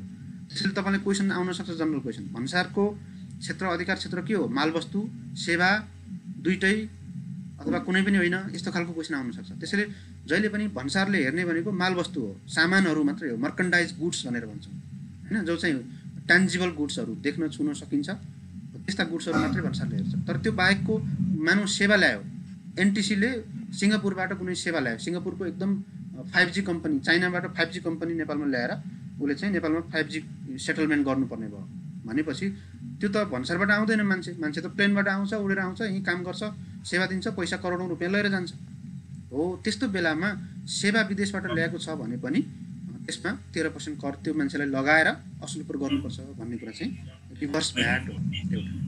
अर्को कुरा चाहिँ यहाँनिर दफा 8(3) भन्ने छ एउटा, तपाईँले चाहिँ एकदम ठुलो चाहिँ अपार्टमेन्टहरू बनाउनु भयो व्यावसायिक प्रयोजनको लागि, व्यक्तिगत प्रयोजनको लागि होइन कि व्यावसायिक प्रयोजनको लागि तपाईँले अपार्टमेन्ट बनाउनु भयो, सपिङ कम्प्लेक्सहरू बनाउनु भयो भने त्यसमा तपाईँले दर्ता भएको, भ्याटमा दर्ता भएको व्यक्तिलाई मात्रै त्यस्तो कन्स्ट्रक्सनको काम गराउनुपर्छ 50 लाखभन्दा बढीको हकमा होइन। दर्ता नभएको व्यक्तिबाट आफै गराउनु हो, तपाईँले ढुङ्गा गिटी बालुवा आफै जम्मा गर्नुभयो, आफै चाहिँ गराउनु भयो भने पनि त्यसमा चाहिँ कर चाहिँ लाग्छ भन्ने कुरा यसले गर्छ सामान्यतया। यो त्यति इम्पोर्टेन्ट छैन। अब तपाईँलाई इम्पोर्टेन्ट भनेको यहाँ हो, यसलाई चाहिँ एकदमै तपाईँले मूल मन्त्र बनाएर पढ्नु होला। मूल्य अवधि कर ऐन, बैंक प्रत्याभूति, बैंक ग्यारेन्टी भनेर भन्छौँ नि, बैंक जमानत, त्यो सम्बन्धी व्यवस्था गरेको छ मूल्य अवधि कर ऐनले। के भन्छ भन्दा जस्तो कुनै पनि उद्योग छ नेपालभित्र, त्यो नेपालभित्र भएको कुनै पनि उद्योगले आफ्नो टोटल विगत 12 महिनाको सेल्स मध्ये 40% भन्दा बढी बिक्री चाहिँ विदेशमा गर्ने हो, निकासी गर्ने हो, एक्सपोर्ट गर्ने हो भने त्यस्तो उद्योगले जुन कच्चा पदार्थ पैठारी गर्छ नि, पैठारी भनेको इम्पोर्ट हो, त्यस्तो प्रकारको उद्योगले गर्ने कच्चा पदार्थको पैठारीमा जति पनि भन्सारमा भ्याट लाग्छ नि, पैठारी गर्दा त भ्याट लाग्छ हो, त्यस्तो प्रकारको भ्याटलाई क्यास बुझाउनु पर्दैन। त्यसलाई के गर्नुपर्छ त, बैंक ग्यारेन्टी, त्यति अमाउन्ट बराबरको बैंक ग्यारेन्टी लगेर भन्सारमा बुझाइदिने। त्यसपछि त्यो सामान कच्चा पदार्थ ल्याएर नेपालमा आउने अनि आफ्नो चाहिँ सामान उत्पादन गर्ने र त्यसपछि 11 महिनाभित्र तपाईँले के गर्नु पर्यो त, त्यसलाई बेच्नु पर्यो, इन्डिया पठाउने हो अथवा अन्न एक्सपोर्ट गर्ने हो नि त, तपाईँको त एक्सपोर्ट छ नि त हो, त्यो एक्सपोर्ट गर्ने अनि बैंक ग्यारेन्टी फुकुवा गर्ने हो। यो प्रक्रियालाई हामी भन्छौँ बैंक ग्यारेन्टी सम्बन्धी व्यवस्था। अब यहाँनिर क्वेसन के भन्छ, कुल बिक्रीको कति % भन्दा बढी निकासी गर्ने उद्योगले बैंक ग्यारेन्टी सुविधा पाउँछ, एउटा क्वेसन। आन्सर के भयो, कुल बिक्रीको 40% भन्दा बढी निकासी गर्ने उद्योगले कच्चा पदार्थ पैठारी गर्दाखेरि बैंक प्रत्याभूतिको सुविधा पाउँछ। अर्को चाहिँ बन्डेड वेयर हाउस भनेको चाहिँ करमुक्त पसल। नेपालमा एउटा त्यस्तो करमुक्त पसल जहाँ चाहिँ करै नलाग्ने सामानहरू बेचिन्छ, त्यसलाई हामीले बन्डेड वेयर हाउस भनेर भन्छौँ। नेपाल सरकारले लाइसेन्स दिएको हुन्छ हैन, जस्तो एयरपोर्टमा अथवा अन्यत्र पनि करमुक्त पसल भनेको ड्युटी फ्री सप भन्ने सुन्नुभएको छ नि त तपाईँहरूले। जस्तो विदेशबाट आउँदाखेरि पहिला के हुन्थ्यो, एयरपोर्टबाट मान्छेले मदिराहरू एकदम उच्च चाहिँ ब्रान्डका मदिराहरू लिएर आउँथे ड्युटी फ्री भनेर। ड्युटी फ्री त्यस्तो प्रकारको ड्युटी फ्री जहाँ कर लाग्दैन, विदेशी पर्यटकहरूले मात्रै किन्छन् अथवा कूटनीतिक नियोगका मान्छेहरूले मात्रै किन्छन्, त्यसलाई ड्युटी फ्री पसल भनेर भनिन्छ। बन्डेड वेयर हाउस भनेको पनि त्यही नै हो, कर नलाग्ने पसलहरू हैन हो। त्यसमा बिक्री गर्दा पनि बैंक प्रत्याभूतिमै सामानहरू ल्याउन पाइन्छ। निकासीकर्ताको हकमा मूल्य अवधि 10% भएको हुनुपर्छ। भ्यालु एडिसन अर्को क्वेसन बन्यो, हेर्नुहोस्, तपाईँले सामान त विदेश पठाउनु भयो, त विदेश पठाउँदाखेरि कच्चा पदार्थ इन्डियाबाट ल्याउनु भयो, त्यसलाई चाहिँ तपाईँले प्रोसेसिङ गर्नुभयो र इन्डियै पठाउनु भयो हो, त्यस्तो बेलामा तपाईँलाई बैंक ग्यारेन्टी सुविधा दिने हो भन्सारले। खास गरिकन भन्सार एजेन्टको पाटोमा तपाईँले यो कुरा हेर्नु पऱ्यो। यहाँनिर भन्सार एजेन्ट तपाईँ नियुक्त हुनुभयो भने तपाईँले बैंक ग्यारेन्टी ल्याएर त्यहाँ पेस गर्नु पऱ्यो होइन हो। यस्तो बेलामा तर जस्तो कुनै कच्चा पदार्थ लिएर आयो इन्डियाबाट अनि त्यसलाई चाहिँ अलिकति रिफाइनिङ गरेर थोरै रिफाइनिङ गरेर एकदमै कम भ्यालु एड गरेर फेरि विदेशतिर पठायो, इन्डियातिर पठायो भने त्यसमा पाउँदैन, 10% भ्यालु एड गर्नुपर्छ हैन। जति कच्चा पदार्थ ल्याएको थियो त्यसको मूल्यमा 10% बढोत्तरी गराएर मात्रै सेल्स गरेको हुनुपर्छ। त्यस्तै बन्डेड वेयर हाउसले प्रत्याभूतिमा ल्याएका मदिरा, चुरोट, कूटनीतिक तथा सुविधा महसुल सुविधा प्राप्त गरेको व्यक्तिलाई मात्र बेच्नुपर्छ। तपाईँ हामी आम नेपाली जनतालाई बेच्न पाइँदैन हैन। सिधै कूटनीतिक सुविधा प्राप्त गरेका व्यक्तिहरू, अमेरिकन राजदूतावास, त्यहाँ काम गर्ने मान्छेहरू, यस्तै प्रकारका जति पनि डिप्लोमेटिक मिसनहरू छन्, युनाइटेड नेसन्स हैन, तिनीहरूलाई मात्रै बेचेको हुनुपर्छ। उक्त बैंक प्रत्याभूति चाहिँ भन्सार कार्यालयले फुकुवा गर्छ। यो सबै भन्सारसँग रिलेटेड कुरा हो। मूल्य अवधि कर भन्सारसँग रिलेटेड कुरा हो। अब मूल्य अवधि करमा दर्ता कसरी गर्ने त भन्ने कुरामा धेरै इम्पोर्टेन्ट छैन। तपाईँले कुराहरू धेरै छन्, तर त्यो कुराहरू धेरै मध्ये सठिक रूपमा के हो भन्दा तपाईँले विगत 12 महिनामा 50 लाख रुपियाँभन्दा बढीको वस्तुको कारोबार गर्नुभयो भने दर्ता गर्नुपर्छ। वस्तुको हकमा कति लाख? 50 लाख। सेवाको हकमा 20 लाख। दुईटै मिश्रित कारोबार गर्नुहुन्छ भने तपाईँ त्यस्तो बेलामा 20 लाख हैन। नेपालभित्र कर छुटको कारोबार गर्ने व्यक्तिले आफ्नो उपयोगको लागि आफैले पैठारी गर्नेदेखि बाहेक अन्य कुनै पनि व्यक्तिले एक पटकमा 10,000 रुपियाँभन्दा बढीको करेक्ट वस्तु पैठारी गर्दा मूल्य अवधि करमा दर्ता गर्नुपर्छ भन्ने यो चाहिँ तपाईँलाई डाइरेक्ट लिङ्क भयो। फेरि एकपल्ट तपाईँ भन्सार एजेन्ट हुनुहुन्छ, तपाईँले कुनै मान्छे चाहिँ 9,000 को सामान लिएर आयो एकपल्टमा भनेपछि त्यो भ्याटमा दर्ता भएको कागजात तपाईँले पेश गर्नु पर्यो। भ्याट दर्ता गरेर आइज भन्नु पर्यो कि परेन? परेन। किन? 10,000 भन्दा बढीको एकपल्टमा चाहिँ व्यावसायिक वस्तुहरू पैठारी गर्छ भने मात्रै भ्याटमा दर्ता हुनुपर्छ, नभए चाहिँ परेन हैन। प्यानमा अथवा आयकरमा स्थायी लेखा नम्बर लिएर मात्रै 10,000 भन्दा कमको सामान आयात गर्न सक्छ। तर कुनै पनि आयातकर्ता चाहिँ 10,000 भन्दा बढीको एकपल्टमा आयात गर्छ भने भ्याटमा दर्ता हुनु पर्यो। त्यस्तै अर्को 10 लाख रुपैयाँभन्दा बढीको व्यावसायिक ऋण लिएको छ भने पनि भ्याटमा दर्ता हुनुपर्छ। सामान्यतया 50 लाख, सेवाको हकमा 20 लाख, वस्तु र सेवा मिश्रितको हकमा 20 लाख, अनि आयातको हकमा एकपल्टमा 10,000 भन्दा बढीको र ऋण लिएको व्यावसायिक ऋण चाहिँ 10 लाख भन्दा बढीको ऋण लिएको छ भने यस्तो 4वटा कन्डिसनमा मूल्यवर्धित करमा दर्ता हुनुपर्छ। अहिलेको नयाँ व्यवस्था के छ त भन्दा केही वस्तुहरूको कारोबार गर्नेले अनिवार्य रूपमा दर्ता गर्नुपर्छ भन्ने छ। धेरै डिटेलमा जानकारी नलिनु होला। अनिवार्य रूपमा दर्ता भनेको जस्तो इटा उत्पादन गर्ने, मदिरा डिस्ट्रिब्युटर्स, वाइन सप, हेल्थ क्लबहरू हैन, डिस्को, मसाजहरू हैन, मोटर पार्ट्स, भन्सार एजेन्ट। हेर्नुहोस् है, तपाईँको नाम त्यहाँनिर आयो। फेरि भन्सार एजेन्टको तपाईँले लाइसेन्स लिनुभयो, तपाईँ पास हुनुभयो, लाइसेन्स लिनुभयो भनेपछि सिधै गएर अन्तर्राष्ट्रिय कार्यालयमा गएर पहिला के गर्नु पर्यो त? भ्याट दर्ता गर्नु। किन भन्दा तपाईँ अनिवार्य दर्तामा पर्नुभयो। भन्सार एजेन्ट भ्याट दर्ता नगरिकन कारोबार गर्न पाउँदैन। त्यसैले भन्सार एजेन्टले भ्याट दर्ता गर्नुपर्छ कि पर्दैन भन्ने क्वेसन चाहिँ आउन सक्छ हैन। कति कारोबार भएको भन्सार एजेन्टले मूल्यवृद्धि करमा दर्ता गर्नुपर्छ भन्ने क्वेसन आयो भने अप्सनमा के हुन सक्छ? 50 लाख भन्दा बढी कारोबार वार्षिक भएको, 20 लाख भन्दा बढी भएको, जतिसुकै भए पनि अथवा कुनै पनि हालतमा दर्ता गर्नु पर्दैन भन्ने खालको क्वेसन आउला। त्यस्तो आयो भने जतिसुकै कारोबार भए पनि भन्सार एजेन्टले अनिवार्य रूपमा मूल्यवृद्धि करमा दर्ता गर्नुपर्छ है। त्यो बाहेकका अरू कुराहरू पनि छन्, यहाँ धेरै कुराहरू छ हैन। महानगरपालिका, उपमहानगरपालिका र नगरपालिकामा हार्डवेयर, फर्निचर, सेनिटरी यस्ता धेरै कुराहरू छ। यो जरुरी छैन तपाईँलाई, तर तपाईँले अन्त कतै पढ्न मन लागिहाल्यो भने कहाँ खोज्दै हिँड्नुहुन्छ, त्यसरी यहाँ मैले बनाएर मात्रै राखिदिएको। तपाईँले भन्सार एजेन्ट अनिवार्य रूपमा दर्ता हुनुपर्छ, त्यति कुरा चाहिँ। त्यसबाहेकको अर्को एउटा स्वैच्छिक दर्ता पनि छ। अघि हामीले जुन भन्यौँ नि 50 लाख भन्दा बढीको वस्तुको कारोबार, 20 लाख भन्दा बढीको सेवा, 10,000 भन्दा बढीको एकपल्टमा आयात गर्ने कुरा र 10 लाख भन्दा बढीको ऋण, व्यावसायिक ऋण लिएको व्यक्तिले मात्रै अनिवार्य दर्ता हुनुपर्छ। त्योभन्दा तलको कारोबार गर्नेले पनि यदि स्वेच्छाले म दर्ता गर्न चाहन्छु है भ्याटमा भनेर आयो भने दर्ता चाहिँ हुन पाउँछ। त्यति कुरा। अब अस्थायी दर्ता छ है। अस्थायी दर्ता यो तपाईसँग रिलेटेड हुन्छ फेरि डाइरेक्ट भन्सार एजेन्टसँग है। अस्थायी दर्ता भनेको के हो भन्दा पर्मानेन्ट कारोबार नगर्ने, केही दिनलाई 5 दिन, 7 दिन, 10 दिन, 15 दिनका लागि कारोबार गर्ने। जस्तो मेला हुन्छ हैन, तपाईँ जानुभएको छ नि, मौतका कुवा भनेर ल्याउँछ नि इन्डियाबाट। त्यस्तै चाहिँ विभिन्न खालको पिङहरू ल्याएको हुन्छ हैन। प्रदर्शनीमा विभिन्न विदेशबाट सामानहरू आएको हुन्छ हो। यस्तो प्रकारको जुन मेलाहरू, अस्थायी रूपमा आयोजना हुने मेला, प्रदर्शनीहरू, यस्तै प्रकारका अन्य ट्रेड फेयरहरू हुन्छ। नेपालको ट्रेड फेयर विश्वमा गइरहेको हुन्छ नेपाली सामानहरू पनि हैन हो। यस्तो बेलामा चाहिँ त्यो पर्मानेन्ट त होइन, त्यसलाई हामीले अस्थायी दर्ता गर्छौँ।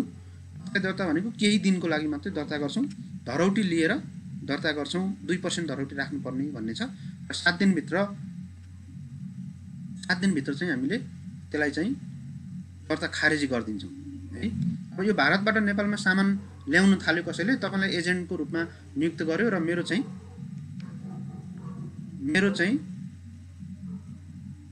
सामान जाँचपास गराइदिनुहोस् भन्यो भने तपाईँले के गर्नु पर्यो? पहिला भाउ तिमी गएर अन्तर्राष्ट्रिय कार्यालयमा गएर अस्थायी दर्ता गरेर आऊ, अनि मात्रै म चाहिँ जाँचपास गराउँछु भन्ने कुरा तपाईँले भन्नु पर्यो है।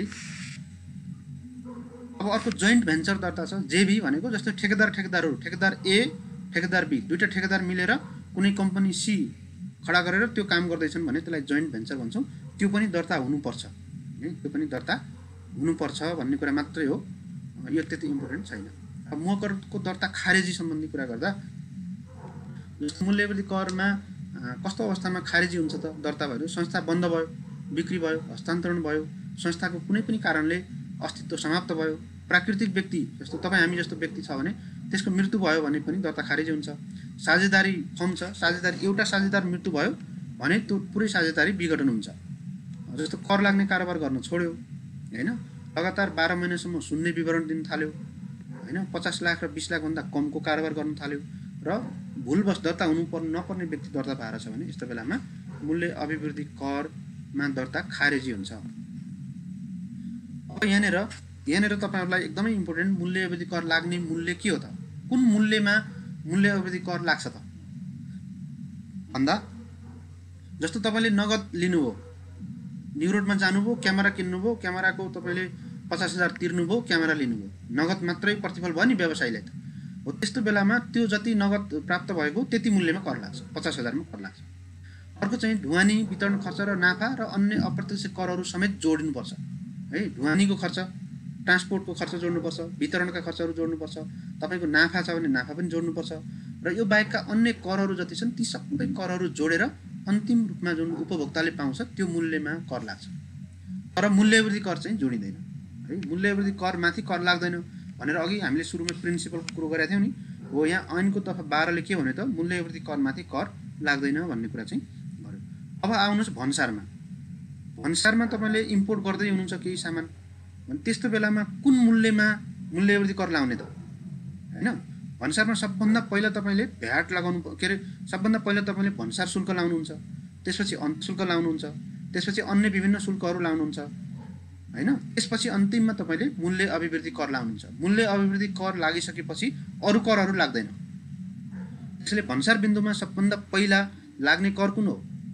तपाईँलाई अप्सन आउन सक्छ मूल्य भन्सार, भन्सार महसुल, मूल्यवृद्धि कर, अन्तशुल्क भन्ने आयो भने तपाईँले के गर्नु पर्यो? सबभन्दा पहिला लाग्ने, पहिला भनेको सबभन्दा पहिलो मूल्यमा भन्सार लाग्छ र अन्तिम मूल्यमा भ्याट लाग्छ हैन। अब यो मूल्यवृद्धि कर लगाउने क्रममा भन्सारमा के मूल्य जोड्ने त भन्दा कुनै पनि वस्तुको लागत, कस्ट कति हो त त्यसको कस्ट। तपाईँले गाडी ल्याउनु भयो, मलेसियाबाट गाडी इम्पोर्ट गर्दै हुनुहुन्छ, तपाईँ भन्सार एजेन्ट हुनुहुन्छ त्यसको, भने त्यो गाडीको कस्ट त उसले बिलमा लेखेर दिन्छ नि त हैन। बिलको मूल्य भनौँ न, लागत, ट्रान्ज्याक्सन त्यो। अनि त्यसमा भाडा, मलेसियादेखि वीरगञ्ज भन्सारसम्म आउने बेलासम्मको भाडा, अनि त्यसपछि बिचको तपाईँको सिपमेन्टको बेलामा अथवा चाहिँ ह्यान्डलिङको बेलामा, ट्रान्सपोर्टेसनको बेलामा बिमा गर्नुपर्ने हुन्छ सामानको हैन। त्यो बिमा र चाहिँ तपाईँ भन्सार एजेन्ट हुनुहुन्छ, तपाईँलाई तिरेको खर्च हैन, भन्सार महसुल, अनि त्यसमा लागेको अन्तशुल्क र यसमा लाग्ने अन्य महसुल र करहरू समेत छन् भने यी सबै कुराहरू जोडेर जुन मूल्य आउँछ त्यो मूल्यमा भ्याट लगाइदिने हो। यति कुरा बुझ्नु। भ्याट केमा लगाइदिने हो त? सबै भयभरका कुरा जोडेर लाउने हो। तर भन्सारमा त्यो होइन। भन्सार त हामीले सुरुकै मूल्यमा लाउँछौँ हैन। भन्सारमा हामीले चाहिँ लागत, भाडा, बिमा हैन यिनी कुराहरू जोडेर लाउँछौँ। तर भन्सारमा भन्सार महसुल लाउँदा अन्तशुल्क, भ्याट यिनी कुराहरू जोडिँदैन है। तर यदि कुनै सामान डिस्काउन्ट, कमिसन वा छुटमा आएको छ भने त्यसमा भ्याट नल्याऊ भन्छ है। यो कुरा चाहिँ ख्याल गर्नु होला। डिस्काउन्ट, कमिसन वा व्यापारिक छुटमा तपाईँलाई आउँछ हैन, स्याम्पल भनेर आउँछ। तपाईँले सबभन्दा बढी भन्सारमा फेस गर्नुपर्ने भनेको स्याम्पल हो हैन। स्याम्पल भनेको चाहिँ नमुना हैन। त्यस्तो नमुनाहरूमा भ्याट लाउने कि नलाउने भन्दा भ्याट नलाउने। त्यो नमुना लेखेको हुनुपर्छ स्याम्पल भनेर, अन्यथा चाहिँ लाउने। फेरि स्याम्पल हो भनेर कागजातले पुष्टि गर्छ, तर त्यो सामानमा स्याम्पल भन्ने छैन, बट्टामा प्याकिङमा स्याम्पल छैन भने लाउने। अर्को तपाईँलाई इम्पोर्टेन्ट कुरा भनेको यहाँनिर अस्थायी पैठारी हो है। अस्थायी पैठारी भन्नुको मतलब, अस्थायी पैठारी भनेको के हो भन्दा पैठारी भनेको विदेशबाट सामान नेपालमा ल्याउने, तर अस्थायी भनेको पछि फिर्ता लैजाने। तपाईँले कुनै सामान भारतबाट नेपाल ल्याउनु भयो, सदाका लागि अनन्तकालसम्म नेपालमै सामान खपत हुन्छ, त्यो थाई पैठारी भयो हैन। अब कुनै बेला सामान नेपालमा ल्याएको थियो, पछि फिर्ता लैजान्छ भनेपछि त्यसलाई हामीले अस्थायी पैठारी भनेर भन्छौँ। अब यो अस्थायी पैठारीको हकमा चाहिँ एकपल्ट सामान विदेशबाट नेपालमा ल्याएको छ हैन, केही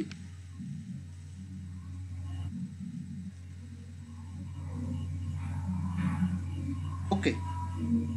अब यो अस्थायी पैठारीको हकमा चाहिँ तपाईँले धरौटी राख्नुपर्छ, कर तिर्नु पर्दैन है। यति कुरा बुझ्नु पर्यो। जस्तो तपाईँले एकपल्ट चाहिँ सामान नेपालमा आयो, त्यो सधैँभरिका लागि नेपालमै बस्ने हो भने त्यसलाई हामीले स्थायी पैठारी भन्छौँ। स्थायी पैठारी भनिराख्नु पर्दैन। पैठारी इम्पोर्ट इज जनरली त्यो के हुन्छ त पर्मानेन्ट नै हुन्छ हैन। नेपालमा जति आउँछ सामान त्यो के हुन्छ त पर्मानेन्ट, स्थायी नै हुन्छ। तर अस्थायी भनेको केही समयका लागि, कुनै अप्पर तामाकोसी छ, अप्पर तामाकोसीले केही सामान चाहिँ नेपालमा ल्याएको छ हैन, त्यो अप्पर तामाकोसी प्रोजेक्ट सकिने बित्तिकै त्यसले आफ्नो सामान ठेकेदार कम्पनीले कहाँ हो त्यहीँ पुर्याइदिन्छ भने त्यो त अस्थायी भयो नि त, सधैँभरि नेपालमा बस्ने होइन हो। त्यो भएको कारणले सुरुमा इम्पोर्ट गर्दाखेरि अस्थायी पैठारीको रूपमा ल्याएको छ भने त्यसलाई चाहिँ हामीले के गर्छौँ त धरौटी राख्छौँ भन्सारमा, अनि अनुमानित मूल्य कायम गर्छौँ। त्यसको एक्चुअल मूल्य त हुँदैन, किन भन्दा त्यो फिर्तै लैजाने हो उतै हैन, फिर्तै लैजाने हो नि त उतै। त्यस्तै सामान फिर्ता भएपछि त्यो धरौटी पनि हामीले भन्सार कार्यालयले फिर्ता गर्छ सामान फिर्ता भएन नेपालमै बस्यो भने मुह कर असुल कर हुन्छ, भन्सार पनि असुल कर हुन्छ। सबै हामी अहिले मूल्यवृद्धि कर पढिराखेको कारणले हामी मूल्यवृद्धि करको कुरा गर्छौँ, भन्सारमा पनि यो कुराहरू लागू हुन्छ। अब एउटा सामान्य काठको कारोबारमा लाग्ने कर भन्ने छ है, यसलाई पनि तपाईले सोधिहाल्यो भने तपाईलाई त्यति रिलेटेड त छैन, तर के भन्छ त भन्दा जस्तो राष्ट्रिय वनको काठ अथवा चाहिँ तपाईको निजी वनको काठ चाहिँ यदि कसैले बेच्छ भनेपछि सरकारले तोकेको रोयल्टीमा 13% कर लाग्छ भन्ने छ। यति मात्रै हो यो है, यसमा धेरै नजाउँ। अब तपाईलाई इम्पोर्टेन्ट चाहिँ यो हो मुह कर बीजक, मूल्य अभिवृद्धि कर बीजक। बीजक भनेको बिल इनभोइस हैन, हाम्रो दफा 14 मा त्यस्तो व्यवस्था गरेको छ। प्रत्येक व्यक्तिले दर्ता भएको व्यक्तिले मूल्य अभिवृद्धि कर बीजक बिना सामान बेच्न पाइँदैन। अब 10,000 रुपैयाँ भन्दा बढीको कर लाग्ने वस्तु विभागले तोकेको क्षेत्र बाहिर ढुवानी गर्नु पर्यो भने बीजक साथमा राख्नुपर्छ। जस्तो तपाईले अब के गर्नु पर्यो त, भन्सारमा तपाई हुनुहुन्छ एजेन्टको रूपमा, तपाईले चाहिँ सामान इन्डियाबाट 10,000 भन्दा बढीको इम्पोर्ट गरेर भैरवाबाट काठमाडौँ पठाउँदै हुनुहुन्छ भने त्यस्तो बेलामा तपाईले त्यो बीजक साथमा राखेर ड्राइभरलाई बीजक साथमा राखेर मात्रै ढुवानी गर्नु पर्यो, नभए चाहिँ तपाईलाई एलाउ छैन बीजक साथमा नराखेर, बीजक काट्नु पर्यो त्यहाँ त्यो। अनि त्यहाँ अर्को एउटा VCTS भन्ने हुन्छ हैन, vehicle and consignment tracking system भन्ने छ, त्यो पनि तपाई पढ्नुहुन्छ, यसमा कतै पछि अर्को च्याप्टर होला, त्यो पनि त्यहाँ पनि इन्ट्री गर्नुपर्छ VCTS पनि हैन, भन्सार एजेन्टले गर्ने काम। त्यस्तै अर्को चाहिँ विद्युतीय बीजक पनि जारी गर्न सकिन्छ, तर विद्युतीय बीजक जारी गर्दा विभागको सेन्ट्रल मोनिटरिङ सिस्टम भन्ने छ, central billing in monitoring system CBS भन्ने छ हैन, CBMS भन्ने छ, त्यसमा चाहिँ अन्तर्राष्ट्रिय विभागको त्यसमा चाहिँ टाइ अप गराउनुपर्छ भन्ने छ। अर्को इम्पोर्टेन्ट कुरा चाहिँ तपाईको यदि 10,000 भन्दा कम मूल्यका सामान चाहिँ तपाईले डाइरेक्ट उपभोक्तालाई बेच्नुहुन्छ, बेच्ने दुई किसिमको हुन्छ। एउटा व्यापारीले इम्पोर्टरले डाइरेक्ट उपभोक्तालाई बेच्न सक्छ, अर्को आफ्ना डिलरहरूलाई सब डिलरहरूलाई होलसेलरहरूलाई बेच्न सक्छ हैन। अब यदि अन्तिम उपभोक्ता भनेको व्यापारिक प्रयोजनको लागि खर्च नगर्ने तपाई हामी जस्ता जो आफ्नै प्रयोजनको लागि किन्छन् तिनीहरूलाई हामी अन्तिम उपभोक्ता भनेर भन्छौँ अथवा उपभोक्ता भनेर भन्छौँ, जसले उपभोग गर्छ हो। त्यसलाई बेच्ने हो भने 10,000 भन्दा कमको सामान छ भने त्यसलाई चाहिँ संक्षिप्त कर बीजक भनेर एब्रिभिएटेड ट्याक्स इन्भोइस भनेर भन्छौँ, त्यस्तो जारी गरेर पनि बेच्न पाइन्छ, तर त्यसका लागि अनुमति लिनुपर्छ। अब कति रकम भन्दा कमको विक्रेताले संक्षिप्त कर बीजक जारी गर्न पाउँछ भन्ने क्वेसन आउन सक्छ। 10,000 भन्ने चाहिँ तपाईले याद गर्नुपर्छ है, 10,000 भन्दा कम मूल्यको संक्षिप्त कर बीजक मार्फत बेच्न पाइन्छ। संक्षिप्त कर बीजकमा 13% भ्याट अलग्गै देखाउनु चाहिँ पर्दैन, तर यो संक्षिप्त कर बीजक जारी गर्नलाई आन्तरिक राजस्व कार्यालयहरूको अनुमति चाहिँ अनिवार्य रूपमा लिनुपर्छ। अब यहाँनिर एउटा अर्को सामान्य कुरा छ, हामीले के भन्यौँ भन्दा मूल्य अभिवृद्धि करमा कारोबार गर्ने जोसुकै मान्छेले पनि दर्ता हुनुपर्छ, दर्ता भएपछि मात्रै कर उठाउनुपर्छ। तर केही व्यक्तिहरू यस्ता छन्, केही निकायहरू यस्ता छन्, तिनीहरू चाहिँ दर्ता नभए पनि मूल्य अभिवृद्धि कर उठाउनुपर्छ। जस्तो नेपाल सरकारले मूल्य अभिवृद्धि कर उठाउँछ, सरकारी कार्यालयहरूले, प्रदेश सरकारले, स्थानीय तहले, नेपाल स्थित अन्तर्राष्ट्रिय सङ्घ संस्था नियोगहरूले, मुह कर नलाग्ने कारोबार गर्ने जस्तो सार्वजनिक संस्थानहरू हैन, जस्तो आयल निगमको कारोबारमा त मूल्य अभिवृद्धि कर लाग्छ हैन, तर अन्य संस्थानहरू हुन सक्छन् जसकोमा मूल्य अभिवृद्धि कर लाग्दैन र तिनीहरू दर्ता हुँदैनन्।